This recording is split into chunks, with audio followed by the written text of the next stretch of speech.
Les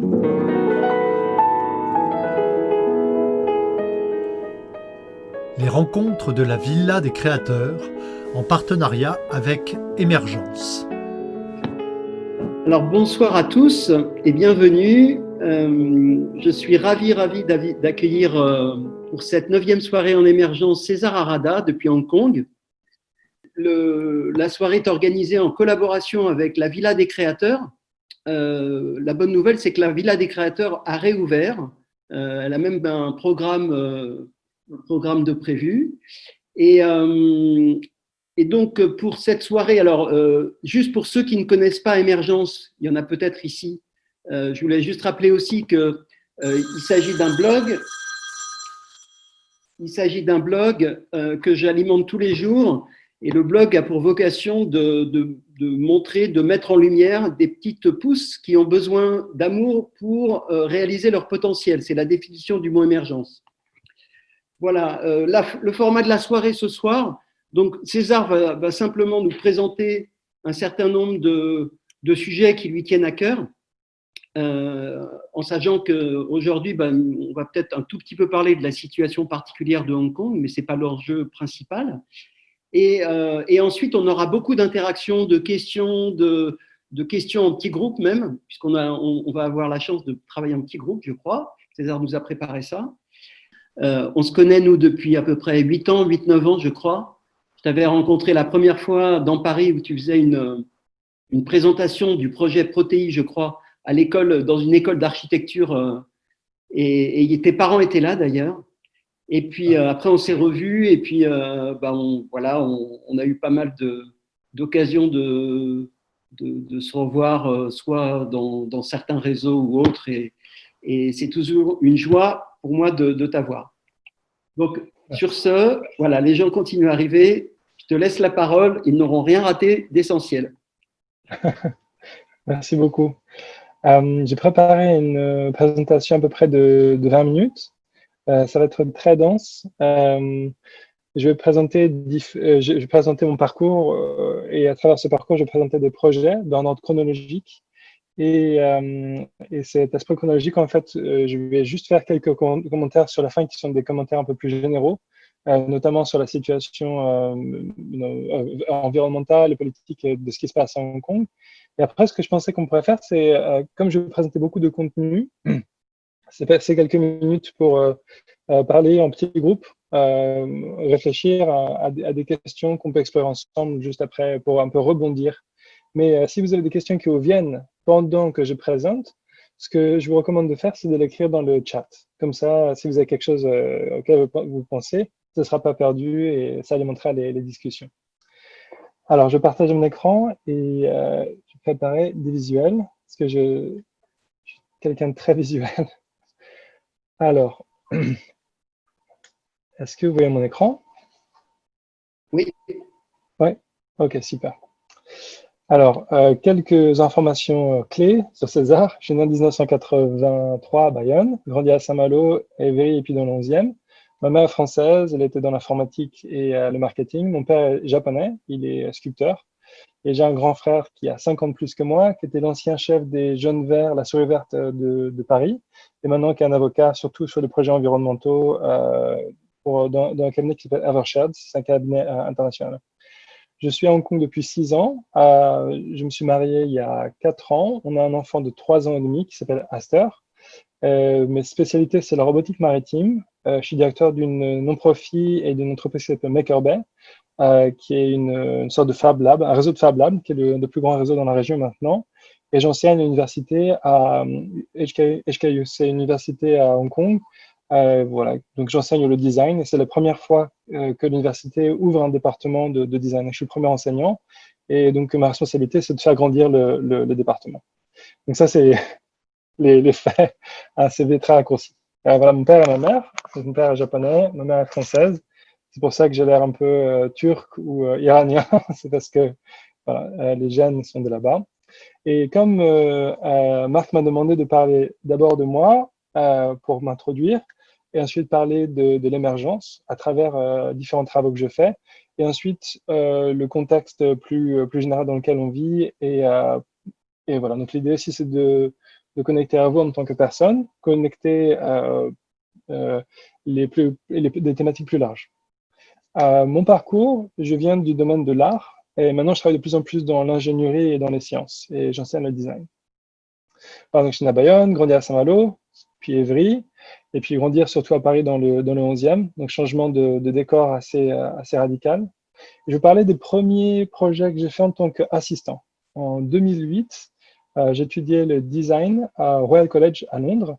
Et une des premières expériences que j'ai eues qui m'ont marqué, c'était d'être le chef de construction et aussi expérimentateur pour une bulle, en fait, qui est une architecture qu'on appelle parasite. Donc, j'étais accroché et avec un cathéter et une sonde anale. Et l'idée, c'est que tout ce que je produis, tout ce que mon corps produit, ça allait dans un système hydroponique. Et donc, je me nourrissais de ce système hydroponique pendant aussi longtemps que possible. C'était surtout pour faire juste une démonstration. Ça a duré juste 4 jours à Madrid. Et c'est devenu assez inconfortable d'être branché. Donc, ça, c'était le premier travail que j'ai fait en tant qu'assistant de Ousmane Haque et Natalia Jeremijenko. Mais rapidement, j'ai développé mes propres designs et j'ai proposé la construction d'un concept de station maritime internationale. L'idée, c'est d'avoir une sorte de plateforme flottante, une sorte de laboratoire qui soit sur l'eau, qui soit une sorte de micro, comme l'expérimentation que je vous ai montré avant. Mais l'idée, c'est est-ce qu'on peut habiter la mer? Et donc, j'ai développé avec un projet en open source et très rapidement, c'est devenu un projet d'équipe. Et on a commencé à prototyper différents modes de vie en mer avec différents systèmes. Un système de navigation qu'on appelle Instinctive Architecture. L'idée, c'est qu'on puisse déployer une architecture qui puisse grandir et se multiplier avec un système modulaire. Un système d'architecture qui peut s'adapter aux différentes saisons, aux différents types de temps. L'idée d'une architecture qui est propice à la bioaccumulation. Donc, au lieu de faire une sorte de ferme marine, aquacole, avec des poissons, de l'algue, mais aussi de l'énergie du vent, de l'énergie solaire. Et l'idée, c'est de faire l'inverse des bateaux qui ont tendance à polluer et à essayer de repousser la vie. L'idée, c'est de devenir une sorte ce qu'on utilise en pêche, on appelle ça un dispositif accumulateur de poissons. C'est un terme technique qu'on utilise à l'Ifremer pour amener les poissons. Donc, c'était une idée qui était juste à l'état de concept, mais on l'a prototypé à petite échelle. Et puis ensuite, on a amélioré les dessins au K3, c'est le garage de sous-marins nucléaires français à Lorient, avec l'aide d'ingénieurs militaires. Et on a commencé à faire des prototypes de plus grande taille, jusqu'à des dispositifs plus grands, que malheureusement, pour des problèmes d'assurance et de budget, on n'a pas pu les tester à l'eau. Donc ça, c'était en 2010. Et donc, j'étais encore étudiant à l'époque où j'ai fait tout ce projet. On avait une équipe de 40 personnes, déjà qui s'étaient formées se greffer sur ce projet, comme c'était un projet open source. On avait gagné le prix Ars Electronica pour le concept, mais je n'avais pas les bagages techniques ou encore moins le bagage de management pour gérer un projet de telle ampleur. Et voilà, donc je pense qu'une grande partie du projet qui s'est tombé à l'eau, c'était parce que j'étais pas prêt, on va dire. Puis j'ai des problèmes de santé, ce qui n'a pas, j'ai des problèmes de santé assez importants qui m'ont pas amélioré la chose. Mais voilà, c'est pour vous dire que je suis un amoureux de la mer et il y a beaucoup de projets que je vais vous montrer, c'est des choses qui sont en relation avec la mer. Après cet échec de 2010, j'ai voulu apprendre. Donc, au lieu de faire mes propres projets, je me suis dit, je veux aller aider des gens qui font des choses qui sont très différentes de ce que je fais moi, et je veux juste assister des gens que j'admire et apprendre. Donc, je suis décidé d'aller là où je ne suis jamais allé pour faire un travail que j'ai jamais fait, mais que je sentais que je pourrais apprendre beaucoup de choses. Et donc, je suis allé à Nairobi, au Kenya. Donc, je n'étais jamais allé en Afrique avant. Et j'ai travaillé comme chef de construction pour un incubateur de nouvelles technologies qui s'appelle iHub. Donc, quand je suis arrivé, il y avait juste un plan en 3D vide et un logo sur le mur. Et avec la communauté locale, en quelques mois, on a organisé plusieurs centaines d'événements. On a créé un forum pour que les gens locaux à Nairobi puissent trouver du travail dans la nouvelle industrie technologie. Et voilà, donc c'était devenu très rapidement très gros. On a eu la visite de Mark Zuckerberg, etc., et d'autres millionnaires qui sont intéressés d'investir en Afrique. Et voilà, c'est un projet qui était très, très excitant. Et pendant ce temps-là, après la construction, j'étais très excité de construire cette communauté, mais une catastrophe se passait de l'autre côté de la Terre. En 2010, peut-être vous vous rappelez, il y a eu la marée noire dans le golfe du Mexique. Et étant un amoureux de la mer, j'étais extrêmement triste de voir ce qui se passait. Et il se trouve qu'une des sociétés qui était dans notre incubateur, qui s'appelait Ushahidi, était une start-up qui collecte des informations. C'est-à-dire que les personnes, n'importe qui a un téléphone peut faire des photos, les monter sur Internet et contribuer à une carte géographique de ce qui se passe en fait en temps réel. Et il se trouve qu'une toute petite non-profit de 5 personnes dans le golfe du Mexique ont décidé de déployer notre application, Ushahidi. Et cette application a été déployée et très rapidement, on a eu des dizaines de milliers de rapports. Des gens dans le golfe du Mexique qui souffraient de cette marée noire. Soudain, ils utilisaient notre application et on recevait beaucoup d'informations. Et comme ce n'était pas des informations filtrées, on a reçu plus d'informations à un moment que même les Coast Guard, que les gardes côtiers. Parce qu'on ne filtre pas. C'est-à-dire on est un agrégateur d'informations, mais on n'a pas besoin de déployer notre propre fonds pour déployer tous ces gens. Et donc ça, c'était la première grande leçon, c'est la construction de communauté et la sagesse de la foule. En fait, comme j'avais fait des recherches en robotique maritime avant et que j'avais accès à cette richesse d'informations en temps réel de ce qui se passait dans le golfe du Mexique, j'ai été appelé, on m'a proposé de rejoindre une équipe de recherche au MIT pour développer des technologies pour nettoyer la marée noire. Et j'étais très excité à l'idée qu'au lieu d'être juste un témoin passif de cette catastrophe écologique, que je pourrais devenir un acteur. Et donc, j'ai déménagé de Nairobi à Boston et j'ai commencé à travailler sur un projet de robotique pour nettoyer le golfe dans le golfe du Mexique. Après plusieurs mois de recherche, je me suis rendu compte rapidement que cette recherche était vraiment orientée vers le profit et pas du tout vers la dépollution. C'est-à-dire que le laboratoire dans lequel je travaillais était beaucoup plus intéressé de gagner des fonds d'urgence, mais que la technologie qu'on développait n'allait pas être prête dans une durée d'urgence. C'est-à-dire on faisait un dossier pour 10 millions de dollars pour avoir des fonds pour nettoyer, mais c'était sûr que, étant le chef du projet, je savais qu'on ne pouvait pas le livrer. Donc j'avais une sorte de pression de faire quelque chose qui n'était pas éthique.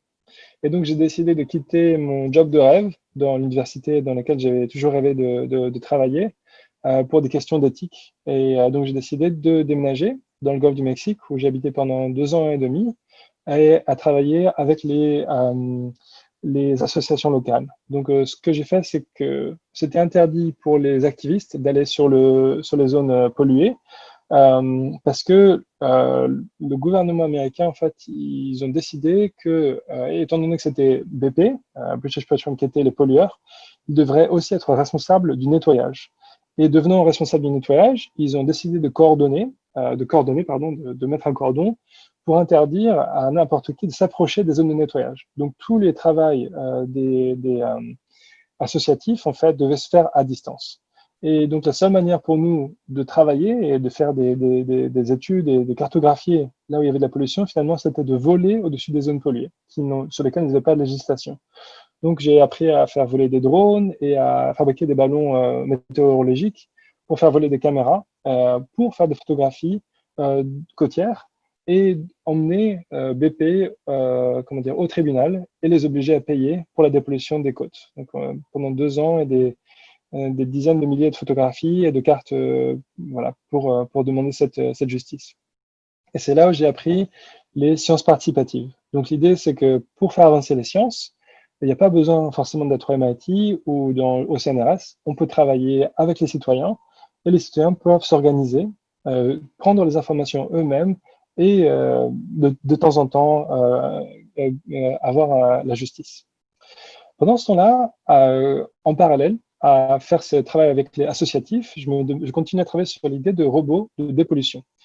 Et je me disais comment on peut retirer une catastrophe d'origine humaine, voilà, c'est une marée noire, mais qui est désormais contrôlée par les forces naturelles, le vent, les courants et les vagues. Et donc, j'ai commencé à développer un robot qui est semi-autonome, qui serait optimisé, donc il y a un robot à voile, et qui serait optimisé pour tirer de la charge. Et donc ça, c'est un bateau qui s'appelle Protei, et qui est un bateau, en fait, au début, il y avait avec un gouvernail à l'avant.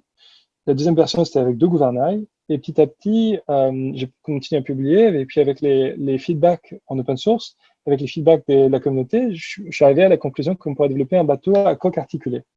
Et donc, ce que vous voyez, c'est le premier bateau à coque articulée. Donc, c'est un bateau qui fonctionne, entre guillemets, comme un poisson. Pas dans le sens où il bat de la queue pour avancer, mais on peut corriger la forme ou ajuster la forme de la coque comme on ajuste la forme d'une voile ou comme on ajuste la forme d'une aile d'avion, en fait, pour optimiser le profil et créer de la portance. Et donc, ce principe permet d'utiliser moins d'énergie, d'avoir un meilleur contrôle de la direction, d'être plus stable. Donc ça, c'est un principe que j'ai développé et je me suis dit, si c'est une technologie qui peut aider, au lieu de faire comme le MIT, de mettre une licence dessus et d'empêcher les autres de travailler sur la technologie, est-ce qu'on peut le faire en open source? Et donc, j'ai mis ça en open source et je vais aller un peu vite là-dessus, mais donc l'idée, c'était qu'après, on a fait beaucoup de déclinaisons. Notamment, on a découvert qu'on peut fabriquer des bateaux comme on peut fabriquer des trains. Donc, un bateau qui peut être modulaire. Donc pas juste qui peut se courber, mais un bateau qui peut avoir plusieurs modules. Et donc vous pouvez voir que ça permet d'avoir une navigation avec des voiles asynchrones. Donc c'est qu'on peut faire des types de manœuvres et tirer de la charge à quasiment n'importe quel angle du vent.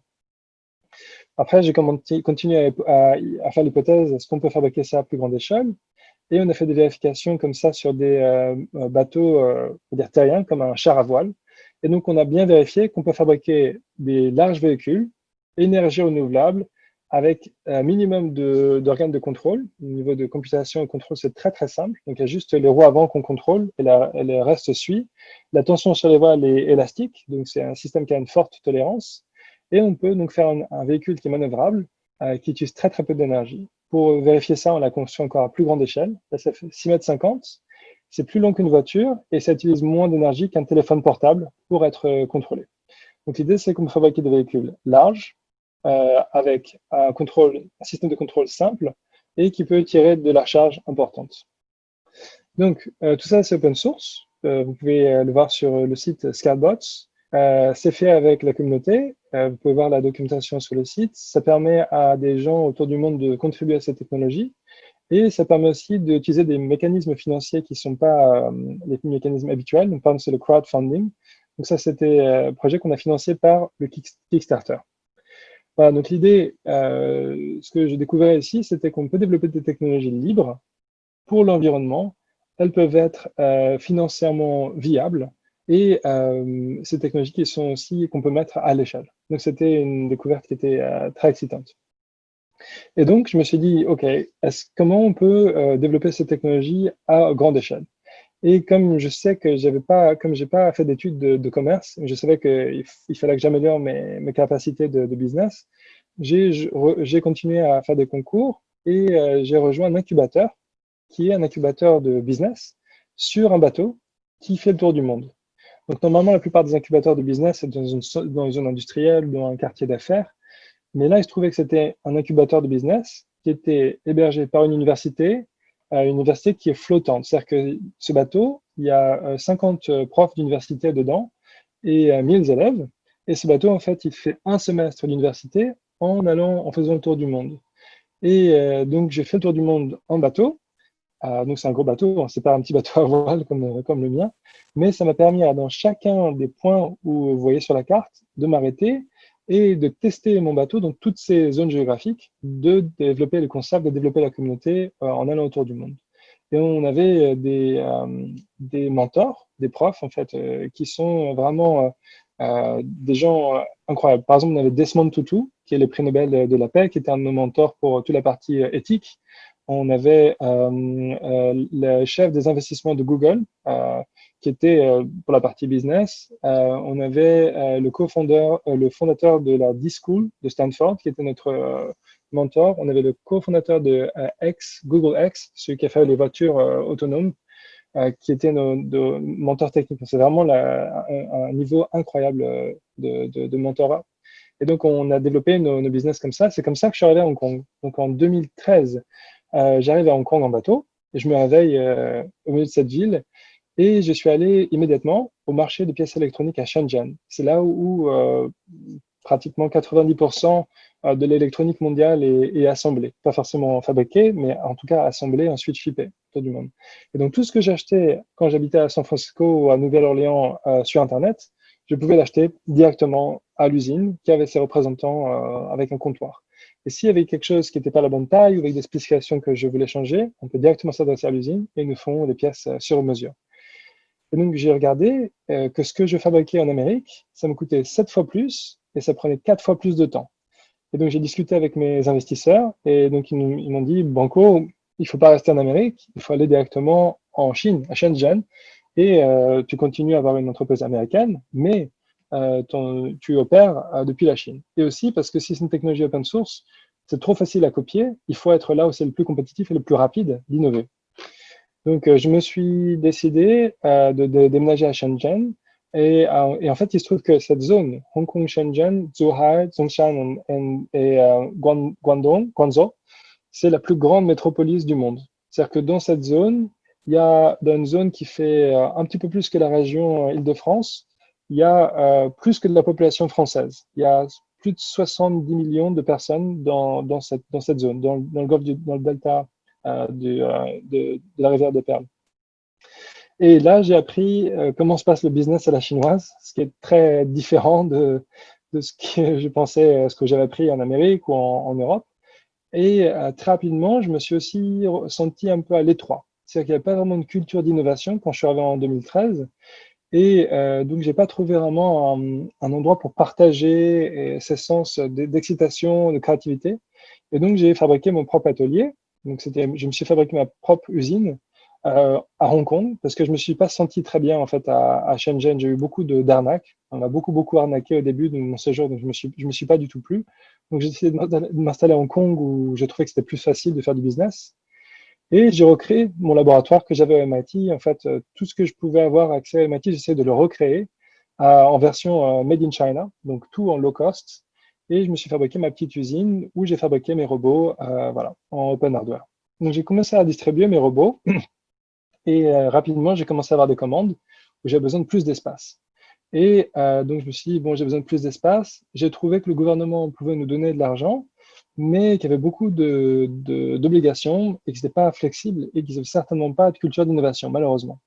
Donc, je me suis dit, bon, quand j'étais en Amérique et dans les Fab Labs en Angleterre, il y avait vraiment cette culture de partage. Et je me suis dit, bon, peut-être je peux trouver un atelier grand et créer cette culture de partage. Et donc, je me suis dit, mais les loyers à Hong Kong sont les loyers les plus chers du monde. Habiter à Hong Kong, c'est beaucoup plus cher d'habiter à New York. C'est plusieurs fois plus cher que d'habiter à Paris. C'est le plus cher du monde au niveau du mètre carré. Et donc, je me suis dit, bah, pour tous les artisans, tous les architectes, tous les designers de mode, ils sont dans le même problème que moi. Ils n'ont pas d'espace parce que c'est trop cher. Donc, comment on peut partager un espace, des machines et s'en sortir, quoi, se supporter les uns les autres. Donc, j'ai trouvé les bâtiments industriels les plus pourris possibles, en plus mauvais état possible, infestés de rats, de puces, etc. Et on a tout passé au Karcher, tout repeint. Et avec des volontaires, et surtout nous-mêmes, on a retapé tout l'espace en demandant le feedback à la communauté et en ayant beaucoup de volontaires qui nous sont venus nous aider à construire ce bâtiment. Et en quelques mois, on a transformé une friche industrielle horrible en lieu d'espace de culture et de partage de technologies. Et on a un atelier de bois, de métal, d'électronique, d'acoustique, d'optique, une chambre noire d'optique et d'acoustique, un laboratoire de biologie, un espace de coworking, des salles de réunion. Voilà, tout ça avec des matériaux de récup et surtout avec des volontaires. Donc voilà, c'était l'idée, c'est qu'on peut fabriquer quelque chose qui est très compétitif si on a une communauté créative et prête à se remonter les manches. Et très rapidement, on n'a pas eu assez d'argent et j'ai dû me mettre à faire de l'enseignement parce qu'on n'avait pas assez de sous. Finalement, le modèle coworking n'était pas viable parce que un espace avec autant de machines et autant d'espace, c'est très cher. Donc, on a dû se diversifier. Donc, j'ai commencé à enseigner et ma passion pour les océans, j'ai proposé ça comme sujet en fait pour une école primaire. Il y avait une école primaire du quartier qui m'ont dit César, tu fais des projets intéressants, est-ce que tu enseignes un cours de sciences? Je leur ai dit, je veux bien faire un cours de sciences, mais si c'est la science, bah, ça veut dire qu'on va poser des vraies questions scientifiques et on va les explorer vraiment d'une manière honnête, quoi. Et donc, les méthodes que j'ai employées au MIT pour la recherche, je les ai appliquées avec des enfants à partir de l'âge de 5 ans à 10 ans, et on posait ces vraies questions et je faisais une vraie recherche documentaire avec eux. Et donc, ce que je leur ai dit, on va commencer là où les autres s'arrêtent. Et là où les autres s'arrêtent, par exemple pour le nettoyage des plages, les gens récupèrent du plastique sur les plages. Hong Kong est absolument pollué. Donc, la plupart des gens récupèrent le plastique, ils le mettent dans les poubelles. Et tout ça, ça va dans le landfill, dans les, voilà, c'est pas recyclé, quoi. La plupart, 80% n'est pas recyclé. Donc, j'ai demandé à mes élèves, voilà, on va récupérer le plastique et on va essayer de voir comment on peut nettoyer le plastique de la mer. Et donc, avec mes étudiants, on regardait la méthode pour comprendre la distribution de plastique aujourd'hui.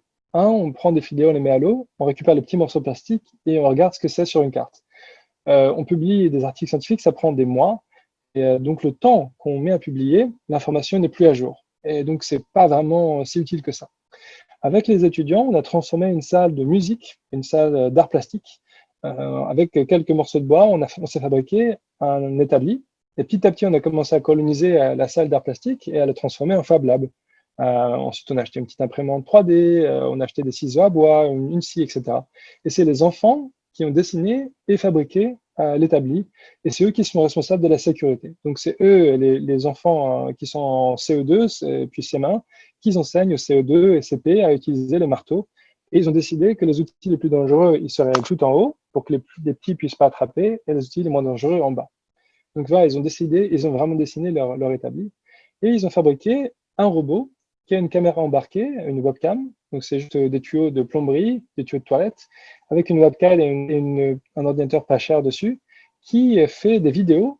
Donc quand le robot se déplace dans la piscine, il va avoir une petite webcam. Et avec les vidéos avec des fonds de couleurs différentes, on va mesurer la taille des particules de plastique qui passent dans l'eau. Et donc ça permet de ne pas récupérer physiquement les morceaux de plastique, mais de récupérer la data et donc de faire un capteur optique du plastique. Donc on a proposé ça, on a documenté ça sur un site Instructable, c'est un site de partage pour les inventeurs, et ça a été remarqué par des gens, notamment l'Institut de Jane Goodall, qui est une anthropologiste qui s'occupe des animaux, et on a gagné le prix d'innovation environnementale pour les enfants cette année-là. Et c'est un projet qui était géré par Hector Hattrick, qui à l'époque avait 8 ans. Et voilà, donc c'était Hector qui rencontre Jane Goodall avec toute son équipe. Le plus jeune a 5 ans et demi dans l'équipe. Et donc on a proposé ça, et ça a attiré l'attention d'autres scientifiques. Et donc l'idée aussi, c'est que prendre des enfants, les traiter comme des chercheurs, leur donner le respect qu'ils ont pour leur imagination, et les connecter avec des scientifiques de haut niveau, on peut créer des choses magnifiques avec ces enfants si on les écoute simplement. Et voilà, après, on a fait plein d'autres expériences. Je vais aller plus vite là-dessus. On a fabriqué le premier véhicule autonome électrique à Hong Kong. Donc, on a fait des stages d'été. On avait des étudiants en ingénierie. Donc, on a fait fabriquer des véhicules électriques à partir de zéro. Donc, ça, c'est notre véhicule. Je vais aller plus vite là-dessus parce que j'ai d'autres choses sur lesquelles je vais vous présenter. Mais on a fabriqué le premier véhicule autonome à Hong Kong. Donc, c'est un véhicule qui n'a pas de devant, pas de derrière. Il n'y a pas de volant, pas de siège, pas de ceinture de sécurité. C'est un véhicule en fait qui reconnaît votre visage, qui vous laisse rentrer. Vous pouvez vous allonger dedans, dormir dedans, vous pouvez manger, vous pouvez faire ce que vous voulez. Et il regarde dans votre calendrier, vous lui donnez une commande vocale et ce véhicule vous emmène là où vous voulez. Alors, donc c'est un véhicule qui est dangereux aujourd'hui, c'est juste un prototype. Mais l'idée, c'est que quand on a un makerspace, on peut faire des choses petites comme des robots pour mesurer des choses environnementales. Mais on a un espace qui est modulaire et flexible, donc on peut fabriquer des très grandes choses, gros comme des grands bateaux ou des voitures complètes, quoi. Voilà. Je vais vous parler de projets qu'on fait en ce moment, qui est la cartographie des coraux. Donc peut-être que vous savez, mais les coraux sont vraiment en danger. D'ici la milieu du siècle, on prévoit d'en perdre 90%. Et d'ici la fin du siècle, qu'ils soient éteints. pour les coraux de surface. Hein. Les coraux de profondeur, ça sert encore pour un peu de temps, mais pour les coraux de surface, il y a un risque d'extinction à la fin du siècle. La meilleure manière d'étudier les coraux aujourd'hui, c'est le quadrat, un carré, et de prendre un morceau de plastique pour regarder la couleur. Et donc, on a des plongeurs qui vont plonger, regarder la taille. Et donc, pareil, avec des étudiants adolescents, on leur a demandé comment améliorer le système. Et un groupe d'adolescents ont proposé d'utiliser des lasers pour remplacer le quadrat. Et donc, ces étudiants ont proposé ça, et on a commencé à le prototyper en modifiant des outils de construction. On a fabriqué ces quadrats. Donc, on a projeté un carré pour mesurer à distance les coraux. Ça nous permet de ne pas avoir besoin de plonger, c'est-à-dire qu'on peut rester à la surface, faire des photographies. Et donc, on a testé notre prototype dans l'eau. Donc, on peut mesurer les coraux à distance. Et donc, on a fait ces tests-là et on a gagné des bourses. Et on a fabriqué des robots pour remplacer les plongeurs. Donc, ça, c'est notre prototype qu'on a fabriqué aux Philippines. Donc, ça, c'est un robot qui est fabriqué à partir de déchets qu'on a trouvés sur la plage. Donc, on a trouvé des morceaux de bambou, des bouteilles, des vieux morceaux de voitures, des chambres à air qu'on a coupés pour faire de la corde. On a amené l'électronique, hein, bien sûr, quand même, les moteurs. Mais avec cette machine, qui est en fait un drone marin, en fait, on peut naviguer, faire des milliers on navigue au-dessus des coraux, on fait des milliers de photos, et on assemble ensuite ces photos sur le réseau.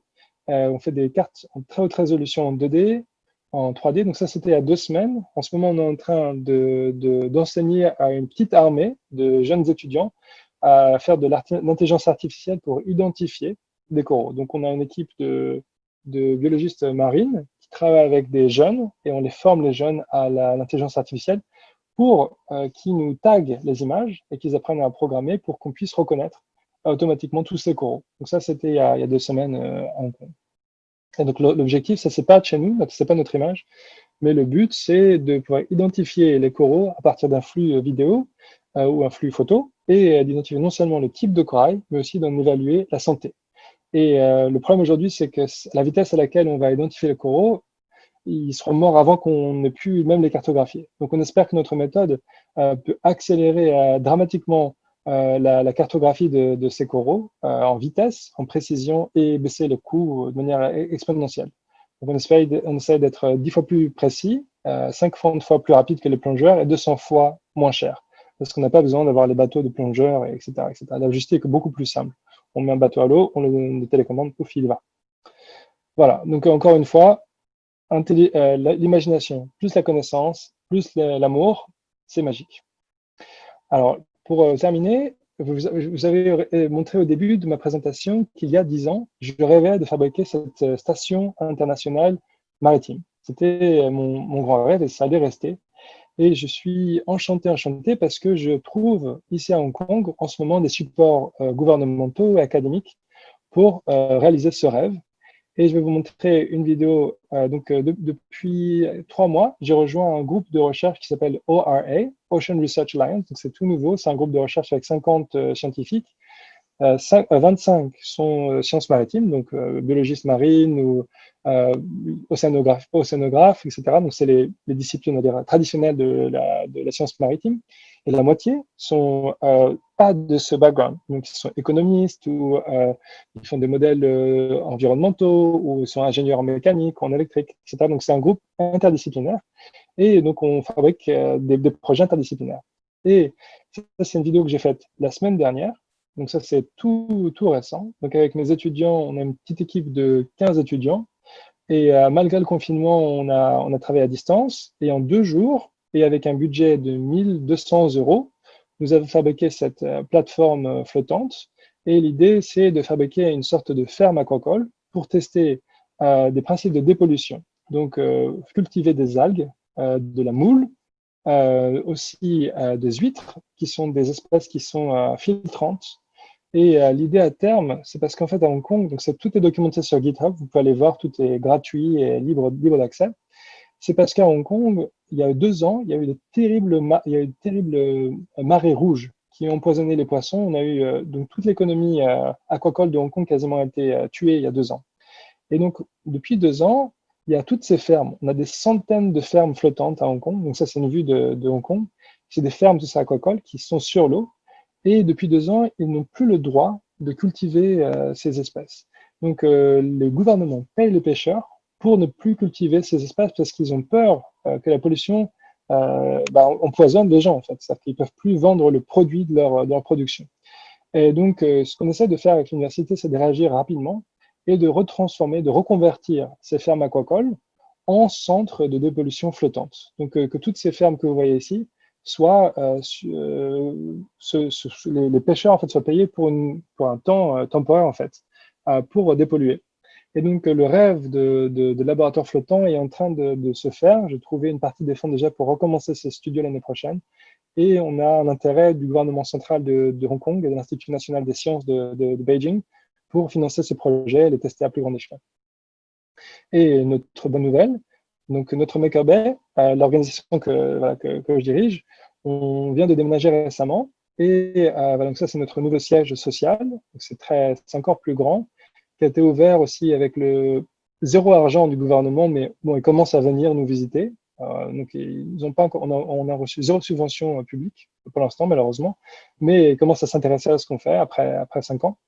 Et voilà, on a un groupe très actif. Et ce quoi je suis très excité aussi, c'est que on commence à faire des projets aussi dans les écoles. Et on a ouvert 6 nouvelles branches. Donc maintenant, on a 8 branches de Maker Bay dans la région. Donc on a le plus gros réseau d'innovation et semi-scolaire. On commence à fabriquer en série, en fait, ce genre de bancs que je vous ai montré, des tabliers, on le fait en série. Et on est passé donc de 1 branche maintenant à 8 branches. Et à la fin de l'automne, nous allons produire le premier makerspace de Maker Bay à l'extérieur. En fait, on a fait un pilote il y a 2 ans au Cambodge et ils ont beaucoup aimé ce qu'on avait fait. On a aidé à créer 7 entreprises. On a 3 qui sont encore actives aujourd'hui, qui continuent à grandir. Donc, on a fabriqué le plus grand centre d'innovation au Cambodge qui devrait ouvrir à la fin de l'automne. Donc, c'est un nouveau bâtiment qui est en construction. Et ça, c'est le plan que j'ai envoyé ce soir après cette réunion. Donc, on est en train de dessiner les plans et les prochaines étapes, c'est de créer des programmes éducatifs pour eux. Donc, le premier vertical, ce serait innovation en agriculture. Ensuite, c'est innovation pour le textile, parce que c'est une industrie très, très polluante, le textile, etc., etc. Donc, ils nous demandent de les aider à manager leur incubateur. Et il y a aussi d'autres projets qu'on commence à discuter avec des associations là-bas pour faire de l'innovation aussi flottante, comme c'est un peu notre verticale, sur le lac Tonlé Sap, qui est en train d'être rétréci et qui est un peu en danger par la jacinthe d'eau, qui est une espèce très envahissante. Et on travaille avec une organisation qui s'appelle IDEO. Ce sont des designers français qui revalorisent une espèce qui est envahissante en mobilier de luxe qu'ils exportent un peu partout et qui permettent d'employer beaucoup de gens là-bas et de dépolluer en même temps. Voilà. Donc pour moi, le contexte qu'on vit tous, c'est ma grande inquiétude, voilà, c'est la population mondiale continue à grandir et la Chine est en train ou est déjà devenue de facto le nouveau leader, avec la perte de leadership américaine et l'Europe qui est, on va dire, qui est encore très innovante, mais qui est vieillissante.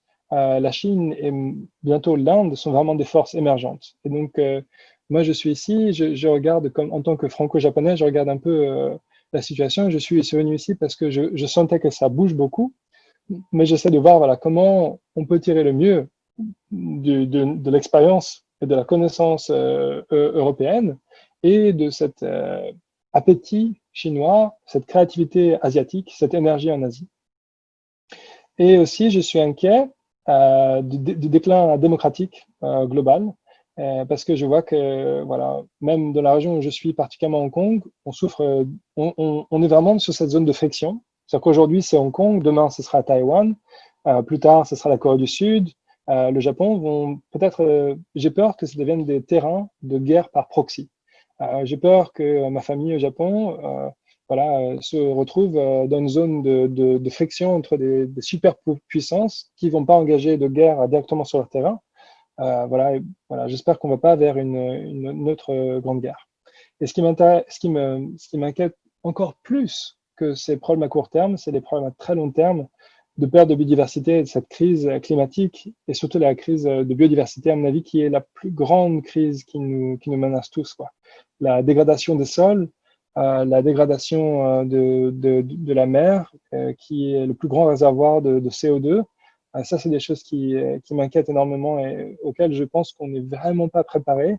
Et le Covid, etc., c'est des crises très, très importantes. Bien sûr, il y a des millions de personnes qui sont touchées. Mais je pense que la crise Covid, par rapport à la crise de biodiversité qui nous attend, je pense que c'est vraiment une toute petite crise en comparaison, malheureusement. Et voilà, donc je pense que voilà, ça, c'est un peu le mot de fin. Mais voilà, donc moi, je suis quelqu'un de très optimiste, vous voyez, à travers mon travail. Mais en même temps, je suis extrêmement inquiet et j'essaye de travailler pour, en fait, rendre les villes plus résistantes. Et mon intérêt personnel, c'est protéger les océans d'une destruction extrêmement rapide, quoi. Ça, c'est ça. Et mon espoir est dans la jeunesse et dans l'open source de partager les informations pour pouvoir se débrouiller et trouver des solutions le plus vite possible qui soient équitables et inclusives, quoi. Ça, c'est mon objectif.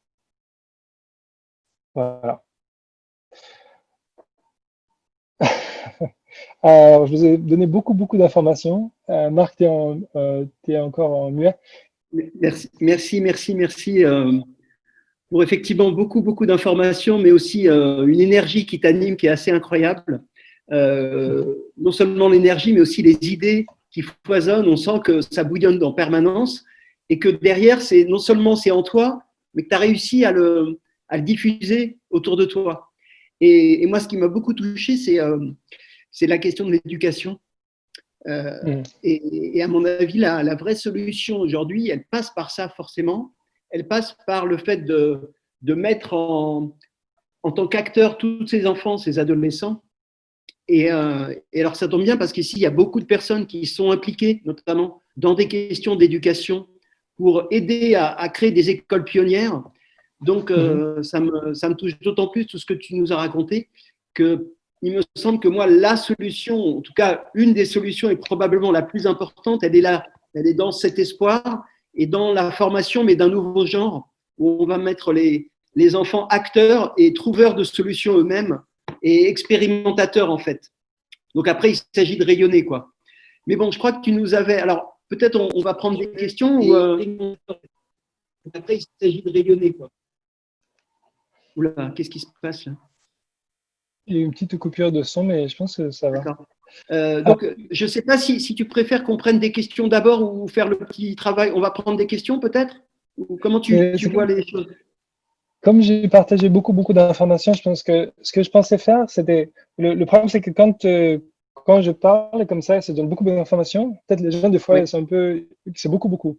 Et donc, ce que j'aimerais vous proposer, c'est juste de faire des petits groupes, peut-être des groupes de 3 personnes, et de discuter, peut-être aussi critiquer. Par exemple, moi, je demande beaucoup j'aime la critique. J'aime que les gens me mettent en porte-à-faux et qui trouvent les points faibles dans mon travail, parce que ça m'aide. Et aussi, voilà, que peut-être que vous posez des questions et travailler en petit groupe pour préparer des questions à débattre ensemble. Ça peut être productif. Donc, si vous voulez bien juste prendre 5 minutes pour réagir à ce que je vous ai proposé, ce que je vais présenter. Et puis après, on peut revenir après juste 5 minutes pour explorer ces questions ensemble. Est-ce que ça vous dirait de prendre 5 minutes pour réagir en petit groupe? Parfait. Donc, je crée les salles. Donc, vous allez être 3 ou 4 par salle. Et puis on va dire combien de temps de réflexion? 5-10 minutes? Un quart d'heure? Peut-être 10 minutes maximum. Voilà. L'idée, c'est de produire des questions ou des critiques sur ce que j'ai présenté. Je ne suis pas un saint, je ne pense pas que j'ai apporté une solution parfaite. J'ai besoin de votre feedback, de vos critiques pour améliorer ce que je fais, de vos idées. Voilà. Donc, voilà. Donc, vous répartis au hasard les salles. Donc, vous allez 3 ou 4 par salle. Hein. Et puis, moi, je vais me balader un peu partout. Hop, c'est parti. Ça marche. Bon retour à tous en plénière. Alors, j'espère que vos réflexions ont été fructueuses et vos questions à César et vos suggestions et vos critiques aussi. Donc, je propose que il y a quelqu'un qui prenne la parole, allez-y. Hein. Vous allumez votre micro, vous n'oubliez pas quand vous voulez parler. Et puis, comme on est en petit comité, en relativement petit comité, tout le monde va pouvoir s'exprimer. Donc, qui veut parler? Alors, merci beaucoup à vous de passer un moment avec nous. Merci beaucoup. J'ai allumé mon micro, donc je vais y aller. J'étais dans le groupe avec Monique et Jocelyne. On a eu des beaux échanges autour de ce qui nous a été présenté par toi, César, et par la vitalité avec laquelle tu as présenté ton parcours et des actes qui sont totalement cohérents. Tu parlais de Desmond Tutu et de la cohérence et de l'éthique entre les actes et l'éthique. Je pense que tu en as fait preuve au sein de ton parcours. Nous, ce qui nous a intéressé énormément comme question, c'est en fait, là, on a vu des petits groupes d'enfants, on a vu sur un espace géographique qui est Hong Kong. Alors, tu as écorché un petit peu l'Europe, on a l'impression que tu penses que l'Europe est un continent un petit peu vieillissant. Bon, j'ai dit quand même que la courbe de natalité étant ce qu'elle est, ça vieillit certes, mais enfin, ça se reproduit quand même un petit peu. Et la question, c'est en fait, comment essaimer et comment faire que le travail que tu fais, que ce soit sur l'eau, j'imagine qu'on peut le transposer sur Terre, ou bien dans des étangs, dans des lacs, dans des rivières, hein, puisqu'il y a des choses qui se font là aussi. Comment est-ce qu'on pourrait essaimer, comment est-ce qu'on pourrait imaginer que des enfants de France et d'ailleurs puissent travailler sur les sujets que tu abordes? On a quelques idées, mais voilà, la question, on te la livre telle qu'elle. C'est une très bonne question et c'est une question que je me pose énormément pour pas que tous ces expérimentations soient entre guillemets en vain, parce que c'est vrai que ce serait trop dommage d'avoir toutes ces idées puis que finalement elles ne maturent pas au point d'avoir un impact réel.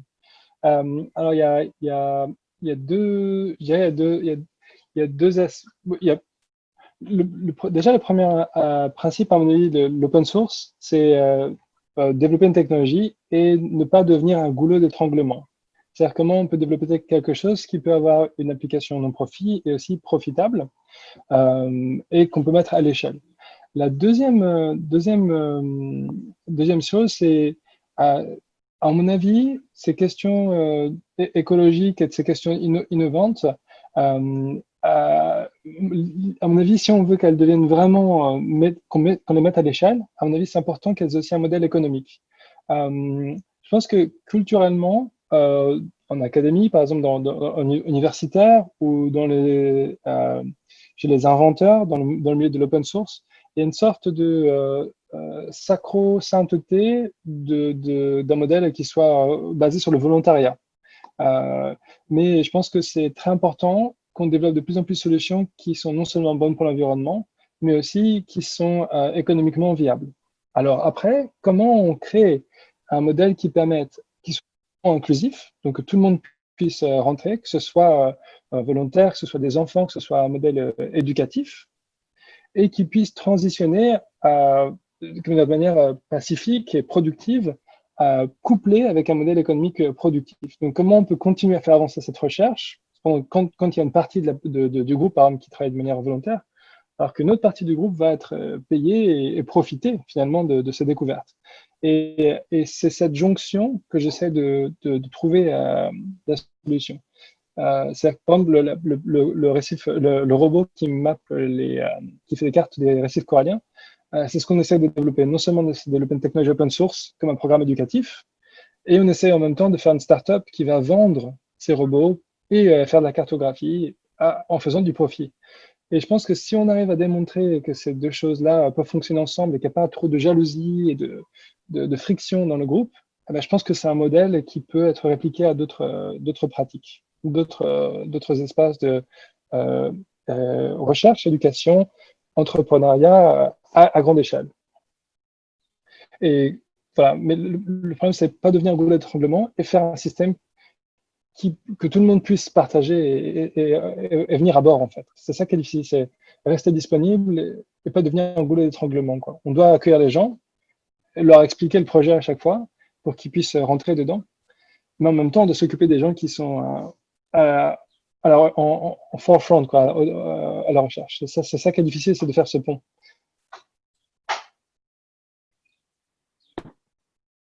Ouais. Merci. Merci. Roland, tu veux parler, je crois, mais il faut que tu mettes ton micro. Je peux l'activer, il n'y a pas de souci. Voilà. Oui, bon, d'abord, nous, on était en fait 2 invités avec Victoria et on avait la chance d'avoir César avec nous que pour nous pendant 10 minutes, peut-être même, je ne sais pas. Voilà, donc c'était déjà une grande chance de pouvoir partager en petit cercle et de pouvoir échanger avec lui en direct. Et ça, c'était super. Et peut-être que le centre, et je ne sais pas si, enfin, en tout cas, je sais pas si c'est une question, mais c'est en tout cas une réflexion que je me fais, c'est que toutes les questions, enfin, ou les questions qui peuvent se poser reposent avant tout sur un état d'esprit que César, il a pu nous exprimer à travers son éducation, son enfance, ses parents, etc. C'est-à-dire qu'il ne recherche pas le pouvoir. C'est quelque chose qui est le contraire de son approche. Et il est pragmatique, mais au contraire, il cherche pas du tout à accaparer quoi que ce soit. Et donc, cette attitude-là, elle est rare. Et peut-être que c'est peut-être cette attitude-là qui est la plus difficile à transmettre. Parce que finalement, avoir des aptitudes, connaître des choses, rencontrer des gens, etc. Moi, je sais que pour moi, j'aime bien, malgré tout, même si j'aspire à être un être sage et parfait, je sais que j'ai des tendances à vouloir m'accaparer ou apprendre des choses ou avoir de la reconnaissance, etc. Et ce qui est chouette avec César, c'est que justement, il n'approche pas les choses de cette manière-là. En tout cas, c'est comme ça que je l'ai perçu, mais peut-être que Victoria, elle peut compléter ce que je viens de dire par une question, je ne sais pas. Parce que finalement, il y a plein de questions, mais ce qui est intéressant, c'est l'être qui est derrière tout ça. Voilà. Et je pense que Victoria, elle a ressenti des choses dont elle peut parler aussi. Bah, je l'invite, hein, si elle veut venir, hein, à prendre la parole. Ça s'est un peu arrêté, l'énergie. Vous m'entendez? Oui, oui. Oui, On t'entend. merci Roland. D'accord. Très vite pour compléter en effet ton propos qui était vraiment sur ton être, César. Ce que j'observais, c'était que il y avait quelque chose de fondamental pour toi, presque vital, qui est ton lien à la vie marine, et que il y a que la pollution génère une très grosse inquiétude, et que de cette inquiétude, il se passe quelque chose en toi. Tu transformes l'inquiétude en invention. Entre les deux moments, il y a quelque chose qui se passe en toi, de l'ordre de l'insight, de l'ordre, tu as parlé de l'imagination, imagination plus connaissance plus amour. Tout ça mis ensemble dans l'imagination, pour moi, il y a aussi l'intuition. Comment ça se passe? Voilà, c'était une curiosité. Mais globalement, dans ton être, ce que je trouve fascinant, c'est que tu transformes l'inquiétude en créativité, et donc ça redonne confiance, y compris aux enfants. Tu leur donnes l'audace, tu leur montres un mode d'emploi, c'est-à-dire on peut partir d'un scandale et arriver à grandir en humanité et grandir pour sauver ce monde. Voilà, c'était mon complément, Roland, sur effectivement la beauté de ton être, César. Merci beaucoup. Alors, si j'essaie de transformer ça en question, c'est qu'est-ce qui te pousse à pas avoir un état d'esprit de contrôle et d'accaparement? Et si je transforme toute ton observation, Victoria, c'est comment tu transformes l'anxiété ou l'inquiétude, pardon, en créativité? Alors, je vais essayer de répondre à ces questions que je vais reformuler. Alors, la première, en fait, je pense que les deux sont tellement liés, je vais essayer de répondre en même temps. Alors, pour moi, en fait, c'est quelque chose qui, je pense que ça remonte à ce que Mon père, en fait, est japonais d'origine japonais et shinto. C'est-à-dire que dans la religion shinto, on croit que les éléments naturels sont des dieux. C'est pas comme une religion monothéiste, comment dire, musulman ou judaïsme ou chrétien où on a un dieu tout en haut et c'est pas non plus une sorte de mythologie où on a des milliers de dieux pour les Shinto. Tous les éléments autour de eux sont vivants et sont dieux. Et par exemple, je me rappelle quand je vais avec mon père et qu'on allait en mer pêcher, quand on attrape un poisson et qu'on le mange, il me dit, tu sais, tu tues un poisson. Et le poisson, il avait aussi une maman, il avait aussi un papa, et il avait ses espoirs pour sa vie, il a une histoire, etc. Donc tu dois être conscient que tu tues, que tu prends la vie de quelqu'un. Tu peux le faire, mais si tu coupes un arbre, c'est pareil. Il a une histoire, il a observé peut-être parfois des centaines d'années, il est beaucoup plus sage que toi, il connaît beaucoup plus de choses que toi. Et et donc, et même les pierres, même le vent, même le feu, tout ça, ils ont une histoire, ils ont une richesse, ils ont une force et qu'il faut respecter à égal. Et en fait, quand j'étais petit, je vivais ça comme quelque chose de magique. Mais quand je suis devenu adolescent et que j'ai vu des choses qui m'ont beaucoup choqué sur la destruction de l'environnement, et en fait, cet apprentissage, qui était un apprentissage animiste, est ressorti avec une énorme puissance que j'aurais pas pu anticiper. Quand j'ai vu les marées noires de l'Erika en Bretagne, j'ai ressenti la même sensation que quand j'ai vu mon grand frère qui se fait agresser, qui se fait tabasser par les racailles. J'ai senti la même chose, que si on attaque l'environnement, c'est comme si on attaque ma famille. J'ai vraiment senti ça comme ma famille. Et je regardais les poissons morts et je sentais que c'est comme s'ils avaient tué un membre de ma famille. Je me sentais vraiment en colère. Je me sentais presque prêt à faire quelque chose de criminel parce que je trouvais que c'était tellement injuste, que c'était incalculable le sentiment d'injustice. Je me sentais que j'avais le droit presque de me venger. Et je me suis dit, c'est pas possible d'être dans cet esprit-là, parce que si je garde ça, je vais exploser et je vais faire beaucoup de choses qui sont pas acceptables dans la morale. Si je vais avec l'éthique naturelle, où je fais la justice naturelle, je vais faire beaucoup de choses que la société humaine ne peut pas accepter. Et donc, j'étais un activiste environnemental avec mon grand frère qui était dans les Verts. Je faisais beaucoup de choses illégales pour lui, donc activisme environnemental. Et après avoir passé pas mal de nuits au commissariat ou parfois des petits séjours en prison, j'ai compris que si je continue à faire ça, je ne peux pas le faire longtemps. C'est-à-dire que je vais me retrouver avec une famille brisée, sans argent, sans ressources, sans soutien, comme un activiste de première ligne, comme un héros, mais j'aurais rien changé, pour pas grand-chose, moins que ce que je pourrais si je travaillais comme une force de proposition, pas comme une force de... Et tout ce que j'avais comme haine, tout ce que j'avais comme esprit de vengeance, je l'ai mis au service d'essayer de proposer des choses positives et, euh, et de me dire, voilà, qu'est-ce que je peux faire pour motiver les autres personnes et pour aussi empêcher mes amis d'aller en prison, pour empêcher mes amis de souffrir ces injustices. Voilà. D'abord, c'est l'injustice environnementale. Pour moi, le grand tournant, c'était en 2010, quand je suis allé sur la marée noire dans le golfe du Mexique. J'étais un scientifique du MIT et j'ai rencontré des pêcheurs. Et les pêcheurs, il y en a un qui nous a emmenés sur la marée noire, il y en a un qui avait perdu ses deux jambes. Et il a perdu la première jambe dans le Katrina.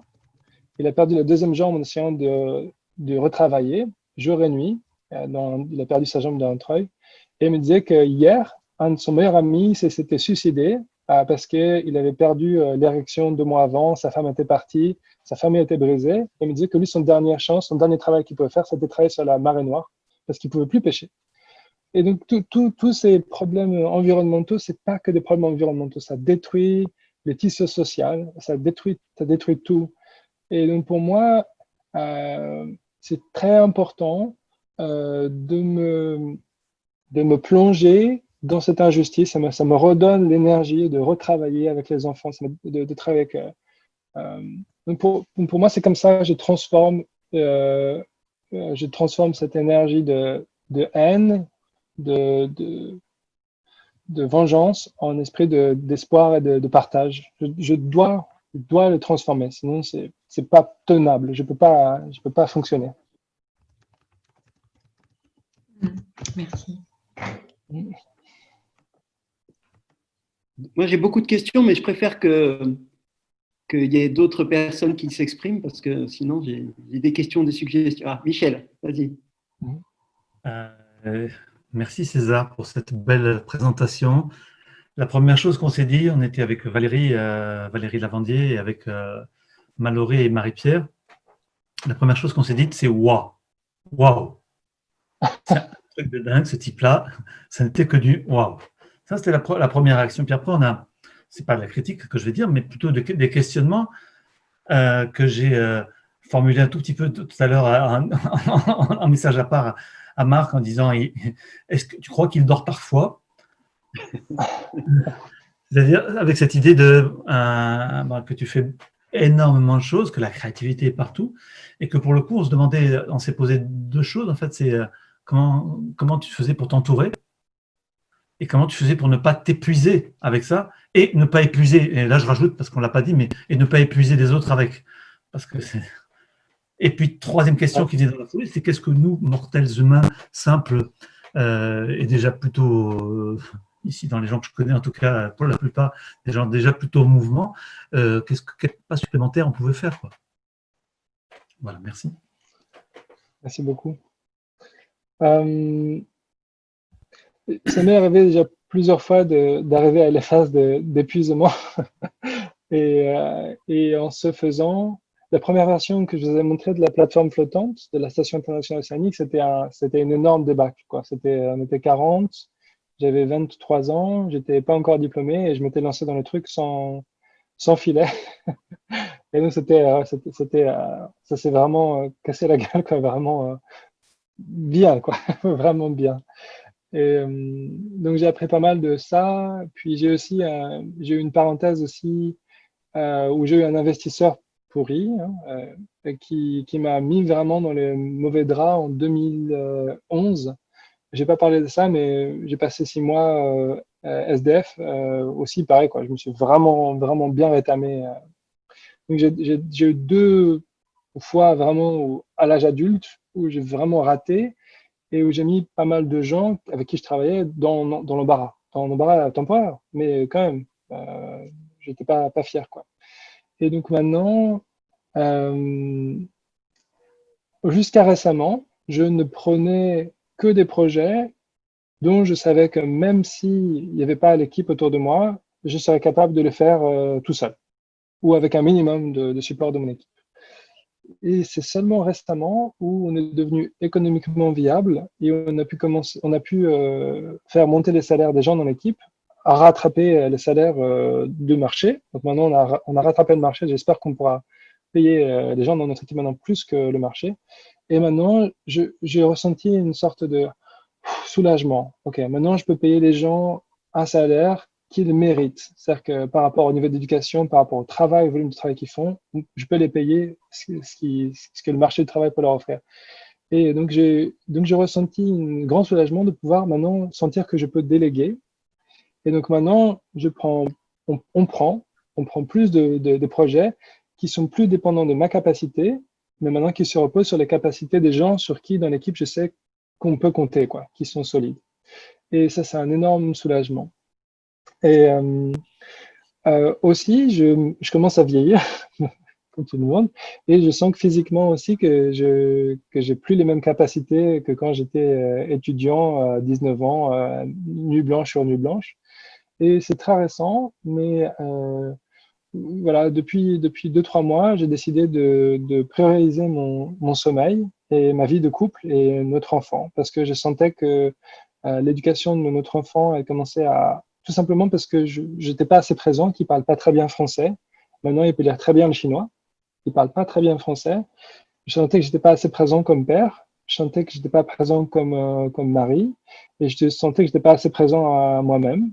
Et donc, je me suis fait quelques promesses que pour l'instant, je tiens pas mal, de dormir au moins 6 heures, 7 heures par nuit. Pour moi, c'est un énorme progrès par rapport à avant, que je faisais pas du tout ça. Ça faisait plus de 15 ans que je dormais très, très peu. Maintenant, je dors plus. Et au début, ça me faisait vraiment chier. Mais maintenant, je vois que je suis plus productif quand je suis réveillé. Et voilà, j'apprends à être plus discipliné. Et le plus difficile dans tout ça, c'est une question que vous avez posée, mais qui a été posée par Roland, c'est que je change de mode de mode de fonctionnement. Avant, je faisais beaucoup de projets très superficiels. Et je me rends compte, comme Roland me questionnait, c'est si on veut faire des projets qui ont un impact et pas juste faire quelque chose qui est flashy et qui est cool, et qu'il faut faire quelque chose qui vraiment qui dure, bah, et ça prend plus de temps. Et c'est très difficile pour moi parce que je suis un drogué de l'innovation. Pour moi, j'ai besoin de créer tout le temps. Mais maintenant, je dois apprendre à plus être addict, de venir avec de nouvelles idées.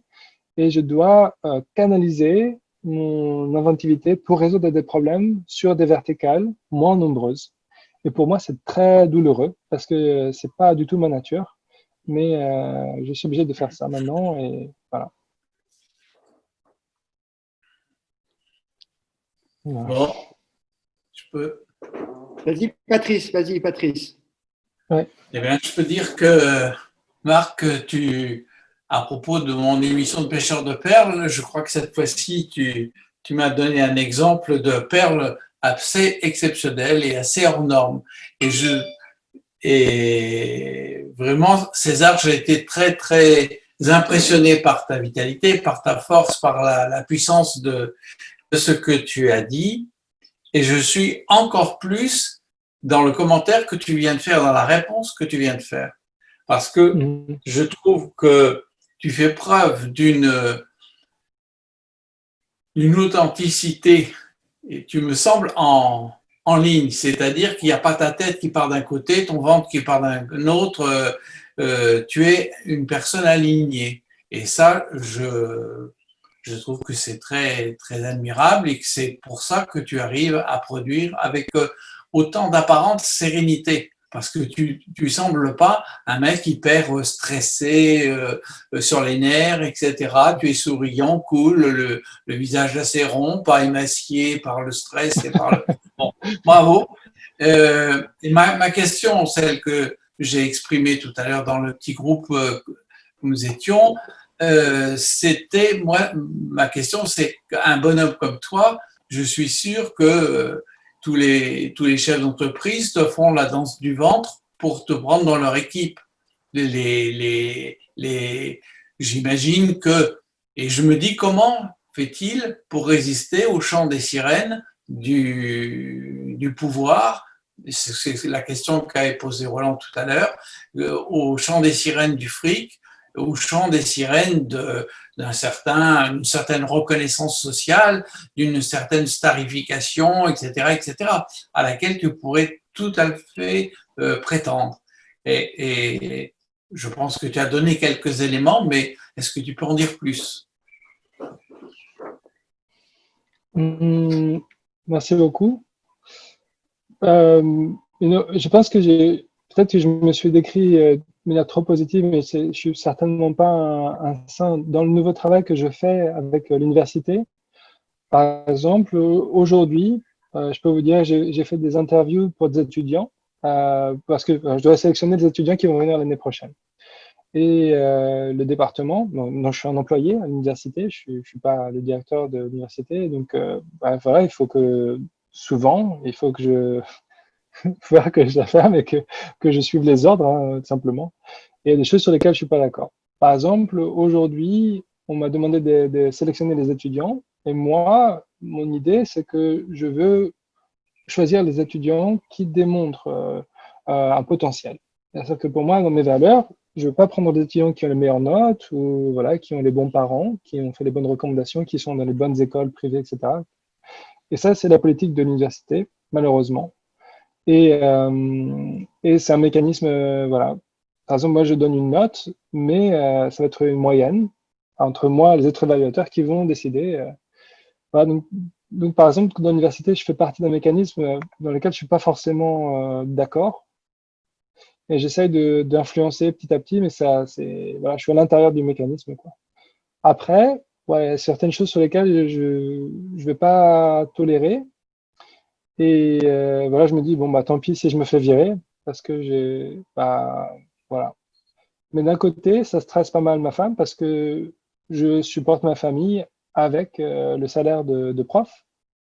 Euh, donc, voilà, il y a certains terrains où je peux faire des décisions ou dans lesquels je suis 100% aligné, et d'autres terrains sur lesquels je suis pas aligné, mais j'essaie de tirer vers la direction éthique, quoi. C'est-à-dire que malheureusement, je peux pas contrôler tous les projets voilà, sur lesquels je participe. Et donc, dans quel cas, si je participe, j'essaie d'influencer humblement, et si je dois fermer ma gueule, bah, je le fais, même si je suis pas toujours d'accord. Et avant, je le faisais pas. Avant, voilà, je gueulais. Mais maintenant, il faut que je ramène mon salaire à la maison, que je mette à manger sur la table. Et je vois que je suis un peu plus calme depuis que j'ai un enfant. Si je suis pas aussi virulent parce que je fais un peu plus gaffe quand même. J'essaie d'influencer, mais j'essaie de le faire de manière indirecte, et je me dis, voilà, je vais prendre mon temps pour faire ce changement parce que je change pas une institution du jour au lendemain. Et voilà. Donc, je pense que j'ai fait plus de compromis maintenant que je faisais avant. Peut-être que, je sais pas si je suis devenu plus sage ou si j'ai perdu un peu de mon coupant. Je sais pas. Je suis pas sûr. Est-ce que je suis en train de glisser vers moins d'éthique? Je sais pas. Je sais pas. Merci. Merci. Il y a Qu'est-ce d'autres que, questions, remarques? mais qu'est-ce que vous en pensez? Est-ce qu'il faut, à quel moment on ne doit pas contester et rentrer dans le rang? À votre avis, à quel moment, quel genre de combat valent-il, quel combat valent-il la peine d'être combattu, à votre avis? Parce que j'ai pas de réponse à ça. Quel combat vaut la peine de risquer de transgresser son éthique? En fait, c'est ça le truc. Parce que tu es dans un système où tu veux faire des choses, mais tout en respectant ton éthique, ce que tu as dit par rapport à la prison, aux manifestations, etc., etc. C'est-à-dire que profondément, je te perçois comme quelqu'un qui a des valeurs morales, un surmoi pour parler très, très important. D'accord ce surmoi qui vient par toute l'éducation, tu as parlé de ton père, etc., etc. Donc, il faut continuer. Si tu transgresses la loi, tu seras mal, tu vas être parasité, tu vas plus avoir la créativité, tu vas plus avoir la disponibilité d'esprit, tu vas être dans la mauvaise conscience, tu vas être dans des choses douloureuses. Donc, comment faire pour ne pas accepter l'inacceptable sans sans transgresser la morale, transgresser ta morale, ton principe? C'est ça la question que tu me poses? Ouais. À tout le monde, je pense qu'il la pose. Ouais. Oui, j'imagine que c'est une question qui s'adresse à tout le monde, à chacun d'entre nous. C'est une question très, très difficile. Mais je tiens quand même à saluer que c'est la première fois que je vois un chef d'entreprise parler avec autant d'authenticité et de vérité en tant qu'homme des questions qu'il se pose sur le plan moral, sur le plan en tant que père de famille, en tant qu'époux, etc., etc. Je trouve que cette authenticité, elle est exceptionnelle. Et moi, je tiens à la saluer parce que je trouve ça remarquable. Et je pense que c'est là-dedans qu'il tire sa force. Et j'ai bien entendu, je me tais après, imagination plus connaissance plus amour, c'est magique. C'est la formule. Ouais, ça marche pas à Justement. 100%, mais en général, mais c'est plaisant en tout cas. Le process, c'est plaisant. Le process est intéressant, oui. Oui, oui. Je vois que Sophie voudrait parler, elle a levé la main.